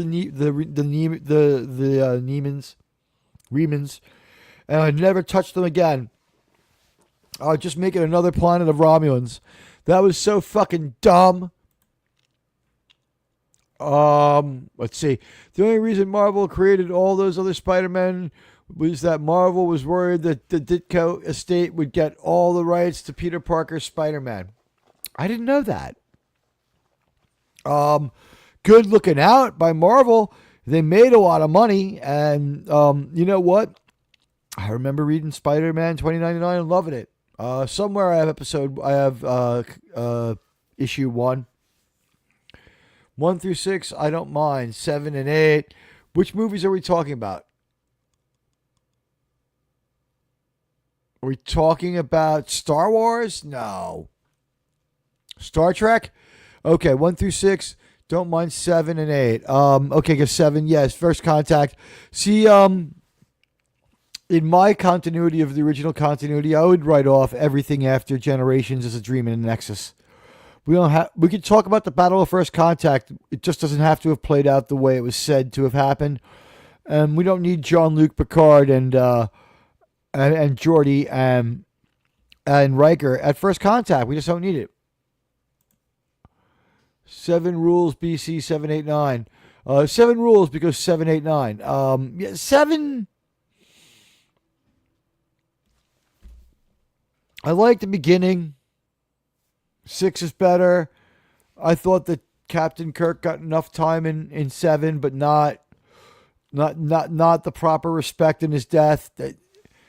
Do 1 through 6. I think 1 through 6 is the way to go. Just yay or nay on 1 through 6. Let's see how our other poll is going. We have several different opinion things. Home Alone with 18 votes. Are we still holding steady at this? Guys, break this tie. Oh my gosh. I voted for It's a Wonderful Life because Home Alone and Die Hard I've seen enough times. It's a Wonderful Life I get a trollish laugh out of. I find it trollishly funny because everything in the movie now is specifically illegal, which is what our holiday video for the channel is about. I made you guys a holiday video. It slugged its way up to 700 views. I have 3,000 subscribers. Can we get it to 1,000? Please watch the It's a Wonderful Life video. Come on. For your buddy, the Admiral. Like I said, like it now and watch it later. I don't like First Contact in the context of TOS canon, but it's decent for a watch party. I guess we would watch that, and then we would probably decry it as non-canonical.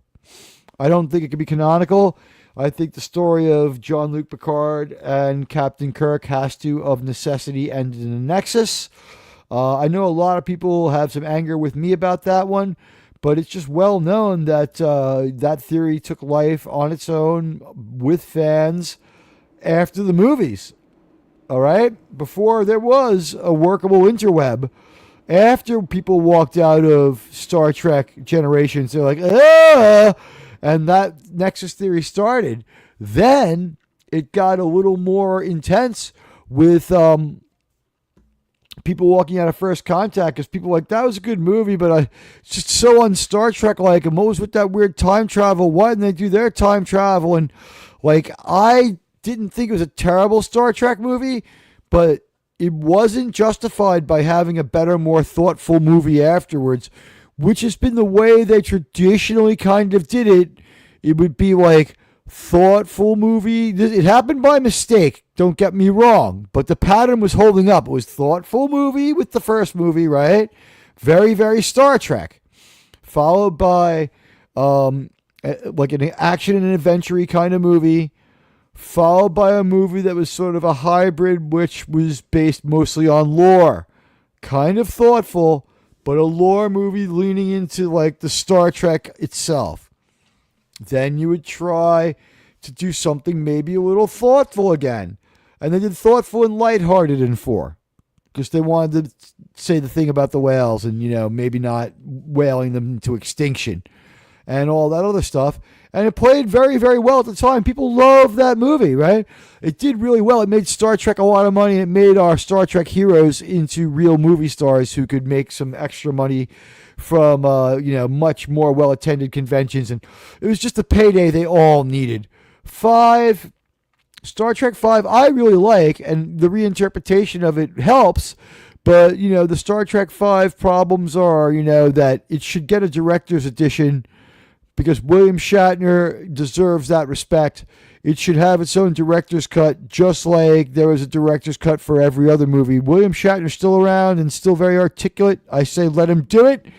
If the people want to say this movie had problems, let's have perfect special effects for that shuttle crash. Don't change the story. Don't change the story. Fix the special effects to what he wanted. Fix the music if he has a problem with it to what he wanted. Extend the scenes if they can be extended. Do what you can do. Try to do things that William Shatner feels are correct for that one.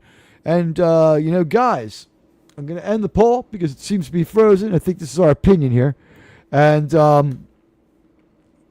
I am thinking that when we do Star Trek this week, 1 through 6 will probably be the bulk of the conversation. Then 7. And the thing is, I don't know how organic to do this. Like, is the conversation about 2, does that extend to Wrath of Khan? Does that extend to Into Darkness?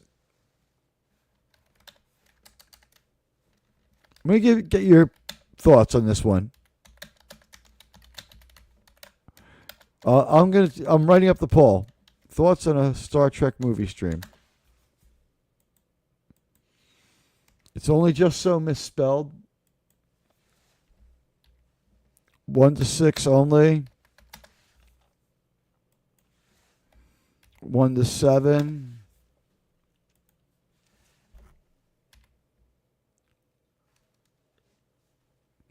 1 to 10.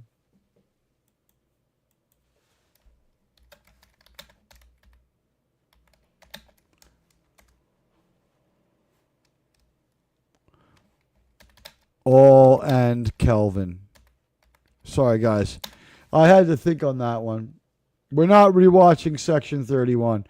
Guys, jump into the poll. There's enough of you here to give me a meaningful abstraction of how you think. I just need you to be interactive on this one. Please, sirs, madams, help me out. This one's important. I want to know, do you want our thoughts on the bad Star Trek? I mean, I'll give it to you. I mean, we will watch the bad Star Trek. So we only got one vote right now. Please, help me out. Help me guide me. Help me figure out how to do this one, sirs and madams. All right. It would mean a lot to me to know if you guys want us to look at these Kelvin movies at all. I think it would be fun. I think it has some value. And wow, I want to thank you guys for being about the most loyal subs in the world. We are holding steady with a lot of minutes on the hang time. Like, just incredible hang time. Thank you so much. It's asking me a question about my live stream. During my live stream, we notice I'm not using automated live ads. I am worried about my viewers leaving the stream. Submit. But you know what? If you come from the vertical stream to the regular stream, you guys can, in fact, watch the show ad-free. There are only ads on the vertical stream, where I'm sure YouTube is really happy. All right, we got 4 votes. Can we get this one up to like 7 or 8? Get some kind of 1 through 6 only, 1 through 10. No interest in the Kelvin. I do think we're going to have to probably talk about them. And like the thing is, would they be mixed in with the regular movies, or would they be, their own little broadcast? That's the real question here. I don't know just yet what the right way to do it would be. I do know that I'm so glad that you joined me tonight, and that I'm hoping to get up to 20 likes. Maybe we don't get to 30, but you know what? 16, not bad. This obviously, we got a lot of people out tonight, and I'm so happy to have so many likes. Everybody watching is hanging out. You guys are badass, man. Long may you run. I have the most loyal community. You guys are fantastic subscribers. You guys have, it's been a great year. You know what? When I came on the scene, this is the start of my 4th year.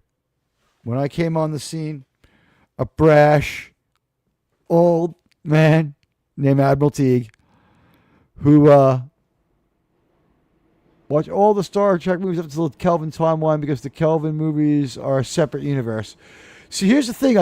Rather than mix in like the rage about them, maybe like a week to talk about them, and we could talk about why they're so bad, or what we don't like about them, or if there was character growth. Because I have noticed that when we talk about movies we don't like, it's funny. Like, people don't like the movies, but the you guys have come to find us enjoyable, and like we start, like the frustration, Sean starts getting really funny.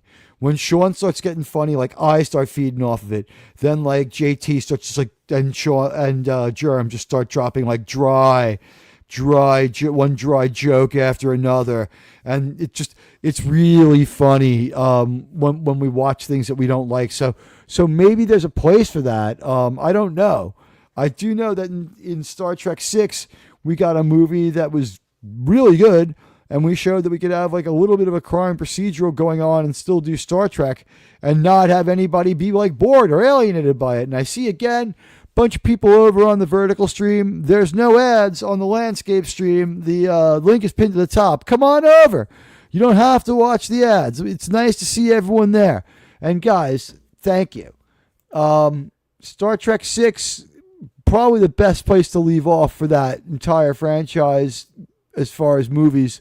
Unfortunately, we get the Next Generation movies, and first one's not too bad. The second one's not too bad. The third one is really bad, falls off a cliff. The fourth one, if I remember it like this, it was like fretted, watch Generations, didn't think it was too bad. Love the theme song opening, pretty good beginning. I went to see it again. I enjoyed it again. I didn't think it was great, though. I was like, there are episodes better. Went through my mind. But I was happy, that they're making movies. I figured they would get better. The second one, all action. I was like, all right, but that's a quick fix. And like I said, sirs and madams, you can enjoy the ad-free experience on the landscape stream. The link's at the top of the vertical stream. With the second movie, I was like, all right, I can handle it. Although I would point out that in Star Trek Worst Contact, it's the first time that we have a woman straightening out Captain Picard and telling him that he needs to get it together and be a better Captain Picard, or or the Borg will win. He just gives up. He's going to let the Borg take the Enterprise and be a dick, like blow the ship up, or crash it into the ocean. Do anything but let the Borg fly into the sun. Don't let the Borg take over the ship. Do not let the Borg take the Enterprise.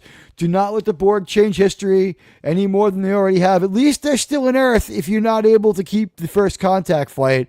And you got enough people down on the planet that's going to happen. So I don't know exactly what they're thinking with Star Trek First Contact, except that they wanted an action movie. And Patrick Stewart was all too eager to give it to him. So there you go. Action movie it is.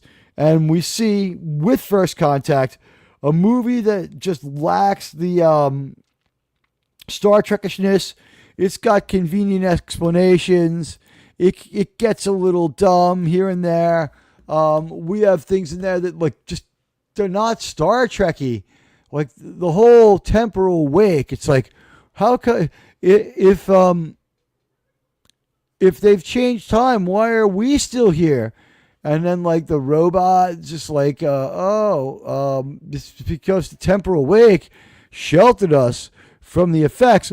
I have right here a little video I made of the entire lifespan of the Borg sphere. It's every time you see it, it's his entire screen time. Look at this. Static defense procedures initiated.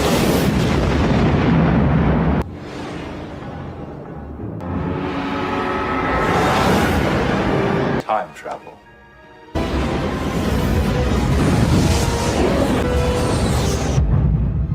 But if they changed history, why are we still here?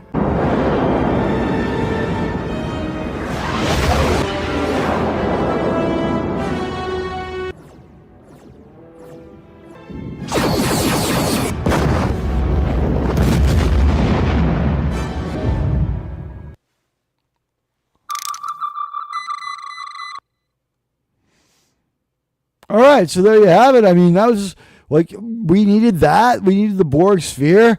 So how come Plan B is so much fucking better than Plan A? I mean, come on. Your Plan B is not supposed to dwarf your Plan A as far as like its viability. Like Plan A is Plan A for a reason, and Plan A could have gone a lot better for the Borg. Plan B is so much better than Plan A. Just go back in time and then go to Earth. The fuck? The Borg are like retarded or something like that. It was so dumb, so very dumb. Star Trek Worst Contact, and then with Star Trek, was Insurrection was next. I walked out. I don't remember being able to finish that movie. It was so stupid. Dialogue sucked. I didn't care. After a while, the movie, I was disengaged. I was like the saucer section, like level disengaged. It's like I was just like the drive section. My head was somewhere else, man. It was terrible. It was really just a bad movie. Okay, let's see. All the Star Trek movies up to Kelvin Taiwan. We got that one. I think the chances of having Star Trek United with Scott Bakula is getting better. Yes, it is. Todd Stashwick said in an article I read that he might be a Romulan in Star Trek United. Yes, I heard that. Why would he say that if it wasn't going to happen? Well, I mean, people are told that they're greenlit all the time. I think it was greenlit. I think it's in development. Yeah, greenlight is next. It's in development. It's greenlit for development. It's not greenlit for filming yet. Like there's not a lot more yet, but there's more. Here the show could show the Romulan Earth War. Yes, it will. Paramount knows we want to see that. They do. Movies we don't like would be a good segment as opposed to the movies we love that DC does. movies we deeply disdain. You're not allowed to like call it movies we hate, or YouTube like will probably steer people away from you. I don't think you're even allowed to say the word hate. New BSG treatment, fly them into the sun. Exactly. And I like new BSG. I want to start doing some of that here and there. I think that it's because I relate to their Admiral character. Guys, again, if you're on the vertical stream, there is a link to the landscape stream where you can watch without commercials. If you want to watch vertical, though, enjoy. I set it to moderate, so I'm not raking you over the coals. People's feet for the fire is not my thing. Radioactive says the Borg were trying to race Skynet to delete Sarah Connor. Yeah, you know what? That's absolutely true, and it would have been a great idea if they did that rather than. And I'm kidding on that one, but anything would have been better than some of these Terminator movies. The Terminator franchise just kept going and going. Some things need to end, and there's nothing left in the Terminator. And I was so glad to hear that, like, there's nothing left in Avatar. I've managed to miss the Avatar generational sweep here, this Avatar phenomenon. I've managed to miss that and end up watching Avatar. I've never seen 1 second of any of it. If I saw the coming attractions at a theater for one, I think that was about it. I don't really care about Zoe Saldana. I don't really care. I don't really care about the Na'vi. If I want to see blue people on screens, like, give me a Smurfs movie. Give me anything but that. Give me a movie about Shran. I don't care. It's just not my thing. I don't care. And folks, there's like so many people over on the vertical stream right now. There are no commercials on the landscape stream. No commercials on the landscape stream while it's live. You can just hit the link on the top of the vertical stream to go there. The landscape stream is my pride and joy. The vertical stream is because our corporate masters want this. So you know what? You can't go breaking all the rules.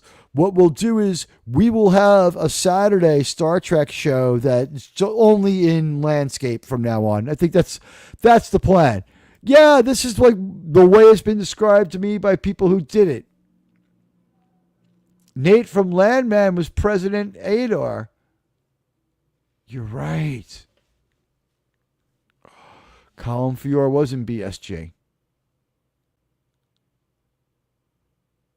I'm saying his name wrong too, but you're right. Movies we disdain.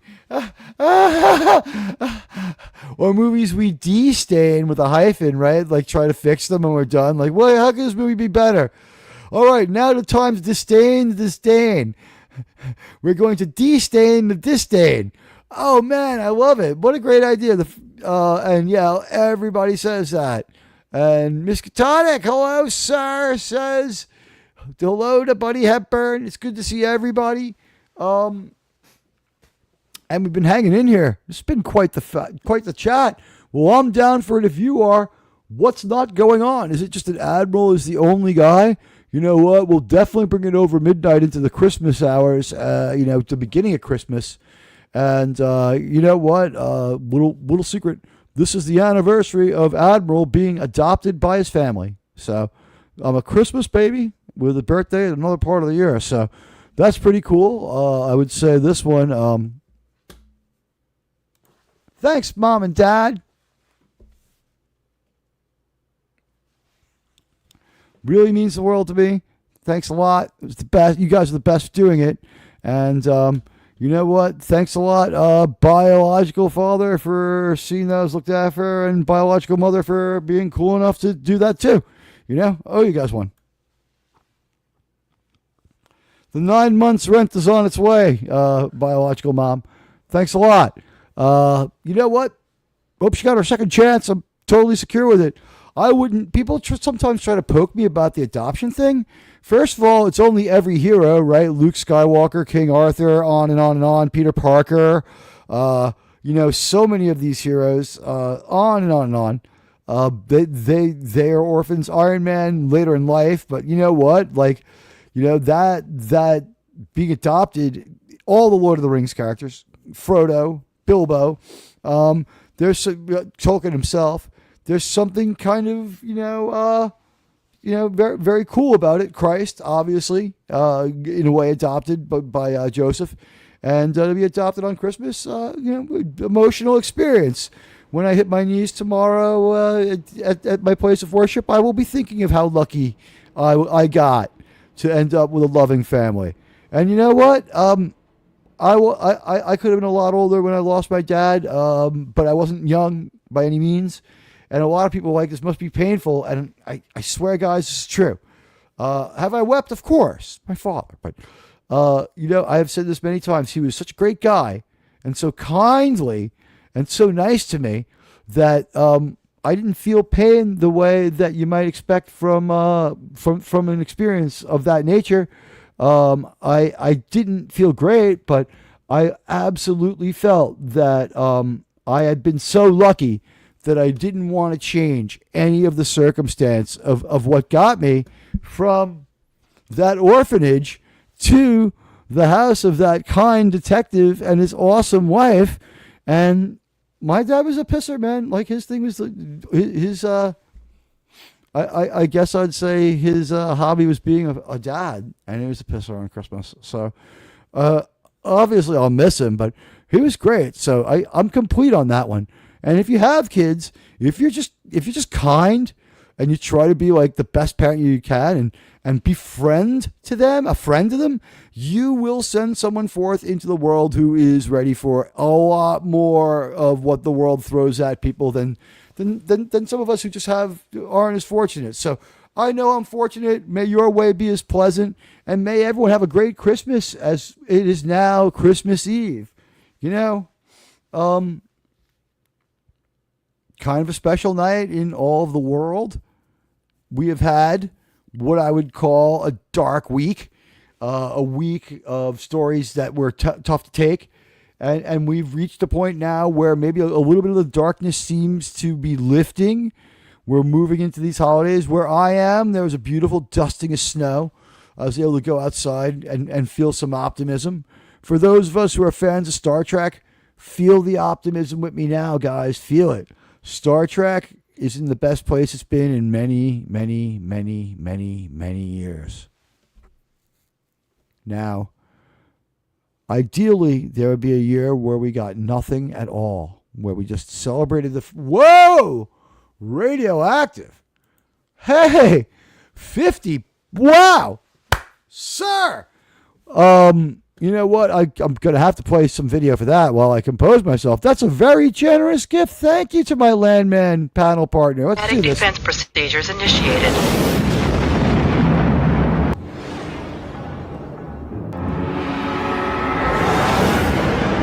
Time travel.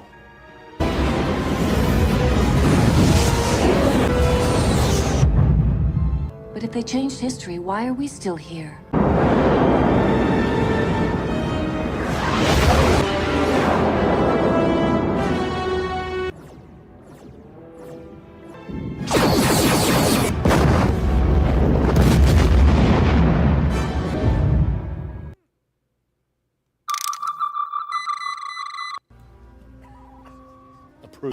One question!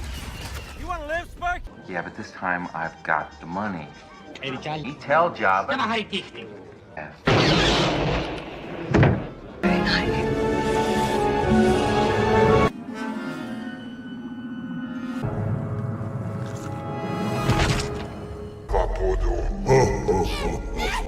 I know that laugh. Yes, anything.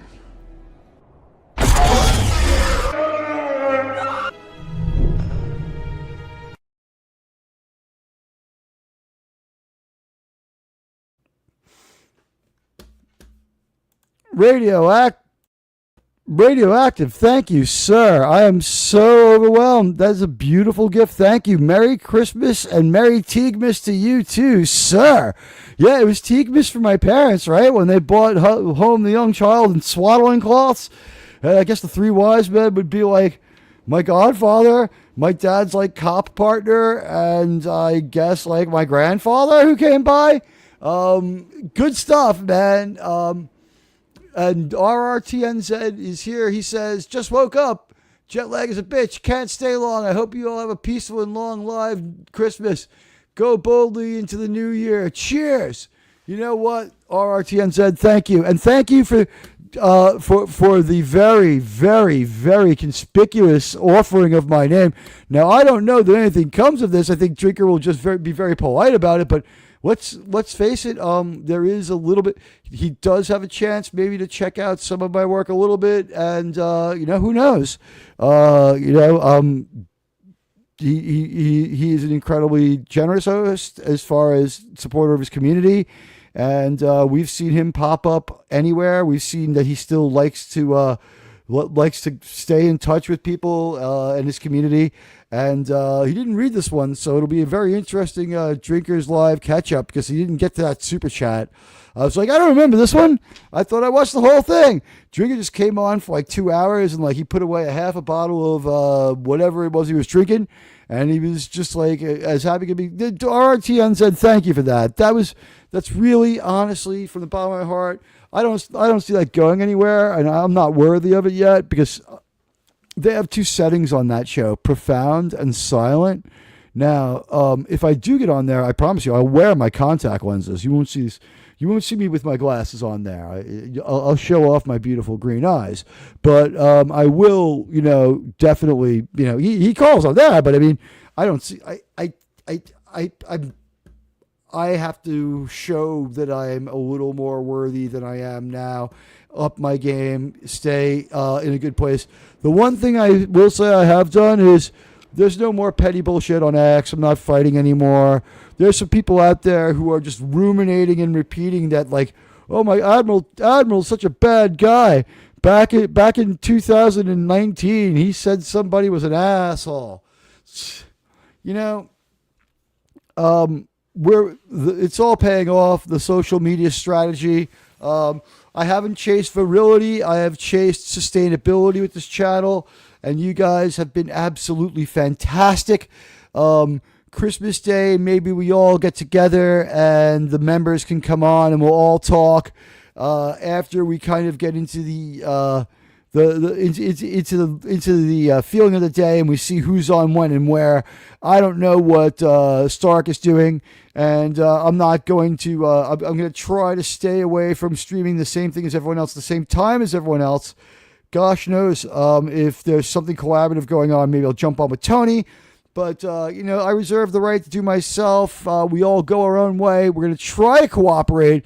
However, I do think later on Christmas, there'll probably be a flood of people checking out their new devices. Or it could be like a day with outlier non-engagement. You never know. You never know with YouTube. You can count on a few things, especially as far as uploads go. And you know what? Like, as far as the old year, Let's go. Not yet. 2025 is going out the way it lived, like a punk.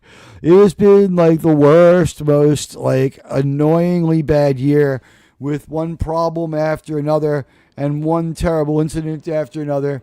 A lot of man's inhumanity to man. A lot of us upset by events, only to have other people troll us. You know what? Let's not be someone else's troll. Let's remember that. Like, trolling and re-trolling leaves everybody just a perpetual troll. Like, what happens? Like, we own them, they own us. The people over the hill are evil. They must be destroyed.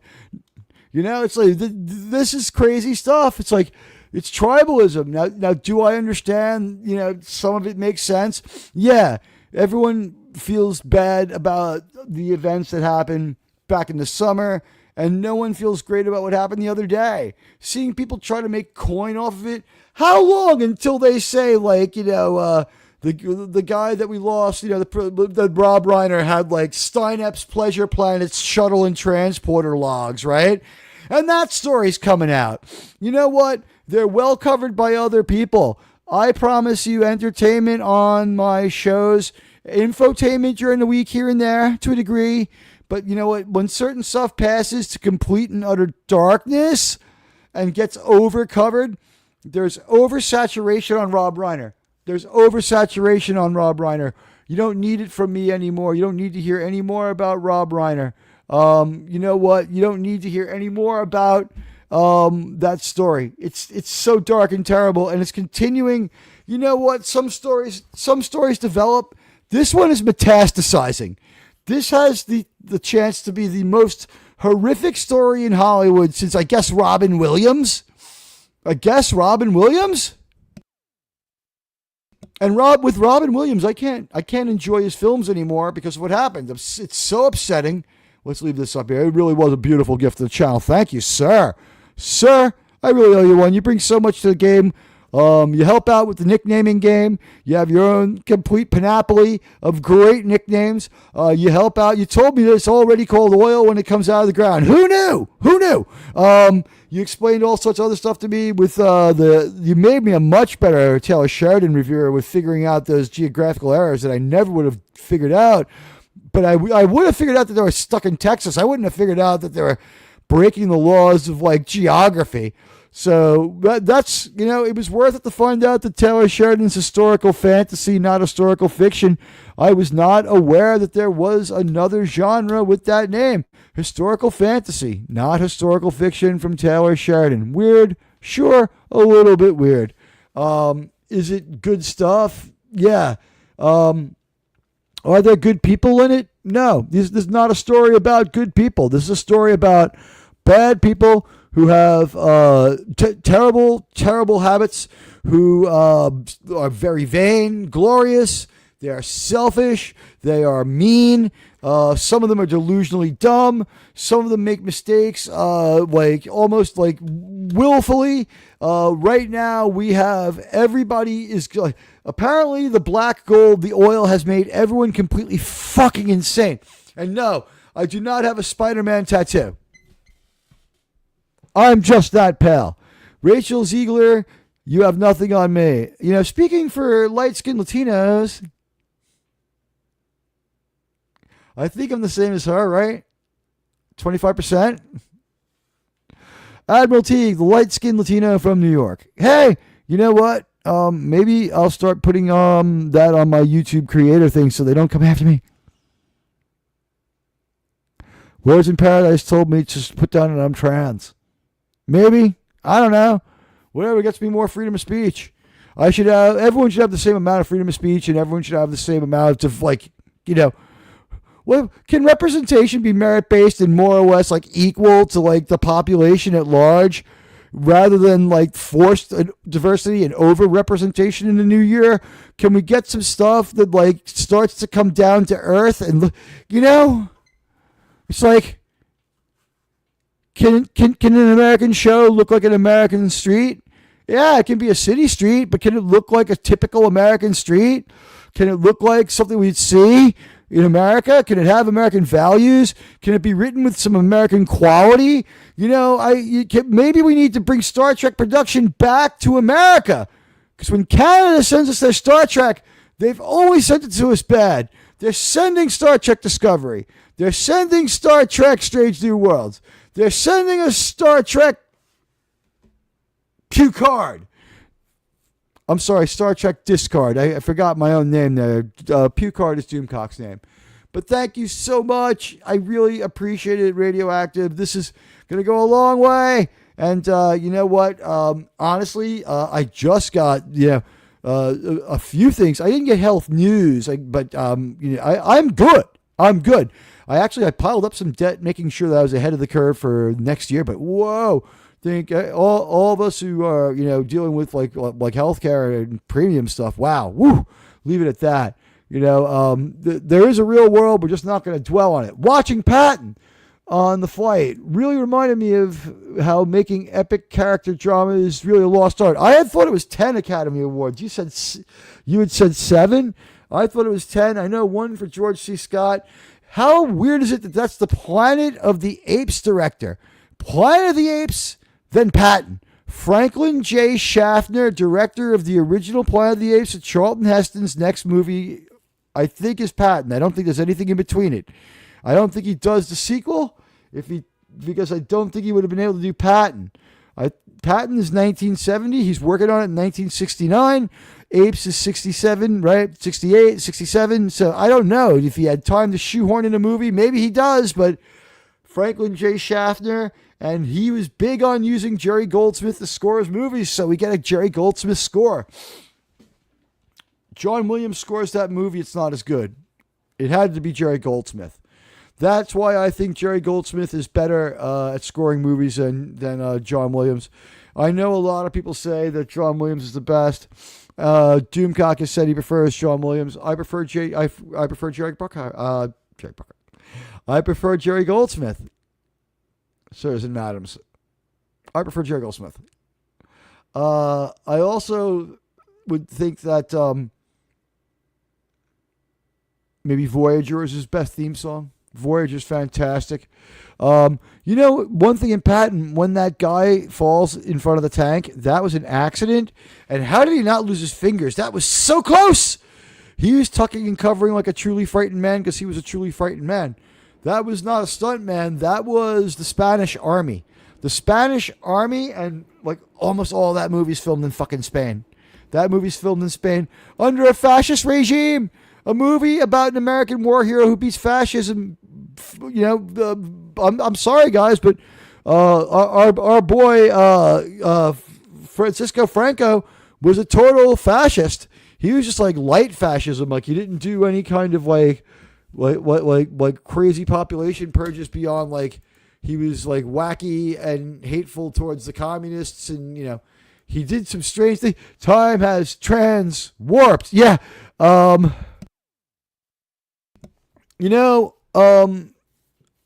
I think Sulu is probably like, after they called me a turf, I want you to, or whatever they call, like unfriendly gay men who are unfriendly to trans. Like, after they called me that name, I want you to switch it back to regular warp drive.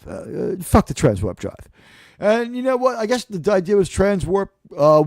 Unless trans warp becomes like the norm, and that's why people are able to go like and break the new speed limit, which is not canonical. I'm going to say Warp 9 and Warp 10 are always Warp 9 and Warp 10, and that the only thing that's wrong is that one episode of Voyager, and that in Star Trek we always move at the speed of the plot, and that even though it's a bigger world, I mean, we don't have to like spend our time deeply considering that one. Warp speed, not a huge one. But you know what? With it being midnight, and I've seen you over into the first few minutes of Christmas Eve, I would thank you from the bottom of my heart, and I would wish you all to be safe and to think considerately of all those around you too. everyone who can give you a smile, see if you can return it. Someone's being a dick, see if you can't blunt that with some niceness. I mean, don't get me wrong, don't get pushed around either, but you know what, like try not to be someone else's Christmas horror story. We all know too many people like that, you know. There are some people out there, like, let's face it, we know some people are just going to be a Christmas horror story for whoever they're with, you know. I'm going to hop on the train, go see my mom, go back to Hollis. It's going to be great. I love you all, and you know what? Let's end the show. It's not our last show of the year. I'll still be back. I may even do something late Christmas night, like I said. But you know what? Let's go out on top with some great video. And I want to also say, remember, Saving Star Trek is brought to you by the creativity of Gene Roddenberry, increasingly brought to you by the wonderful works of Taylor Sheridan, and also the generosity of Star Trek fans like Mr. House Party 6, who brought 5 members into our channel family tonight. Thank you, Mr. House Party 6. It's also brought to you by Radioactive. Radioactive, thank you so much for the extremely generous $50 super chat. That's I haven't gotten too many of those, man. So thank you so much. That is really an honor. I take my hat off to you, and you know what? I salute you. Roman style too. And I'll salute you the way Elon salutes, right? Ah! Elon, can you get X working in the new year and stop flipping out like Kermit the Frog on camera? We love Elon, but he's a little nuts. And RRTNZ, longtime hardcore supporter of this channel, who also bought my name before the Critical Drinker today. Wow, what an honor that you have that confidence in me. And hey, you know, I just wished him a Merry Christmas. Let's see what he says when he reads those chats. I can't wait to see that catch up. I wish everyone a wonderful Christmas. RRTNZ is waking up. It's 5:19 in the morning or something like that for him. Guys, be careful. Enjoy yourselves. Leave us a comment. Leave us your Star Trek comment. If you're coming through later, still leave us a like. You guys are the best. We love you. Have a safe and very careful Christmas. All right. Remember, it's not just you that you have to look out for. There are other insane people on the roads. I'm sounding like your mom. It's because I actually care about you, and we want to be around to see the redemption of Star Trek 2026.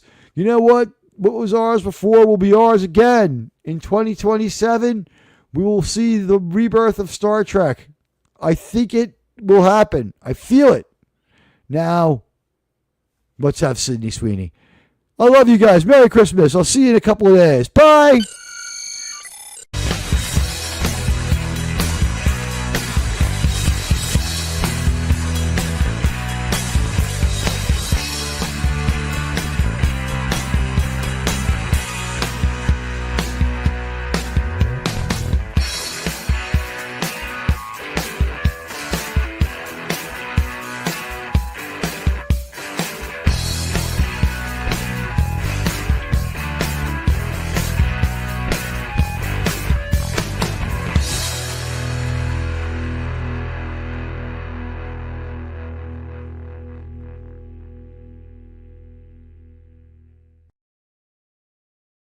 Hey, did you stick around for bonus time? Guess what? I forgot to do the poll. Before we go, I will finish the poll. I put this up there. It got 9 votes very quickly. People are saying most people want to do 1 to 6 only, and there's some appetite, 11% for 1 to 10. 1 to 6 it is. We'll talk about doing 7 through 10 and the Kelvin as one combined thing. I think we could do bad Star Trek movies just all at once. The first couple hours, we'll talk about the ones that we like. You know, Generations has some love. There's some affection for First Contact, but that'll be it. And you know what? I love you all, in the words of Ozzy Osbourne. Okay, General, sir, I'm sorry, you know. But General, sir, I'm a YouTuber. You're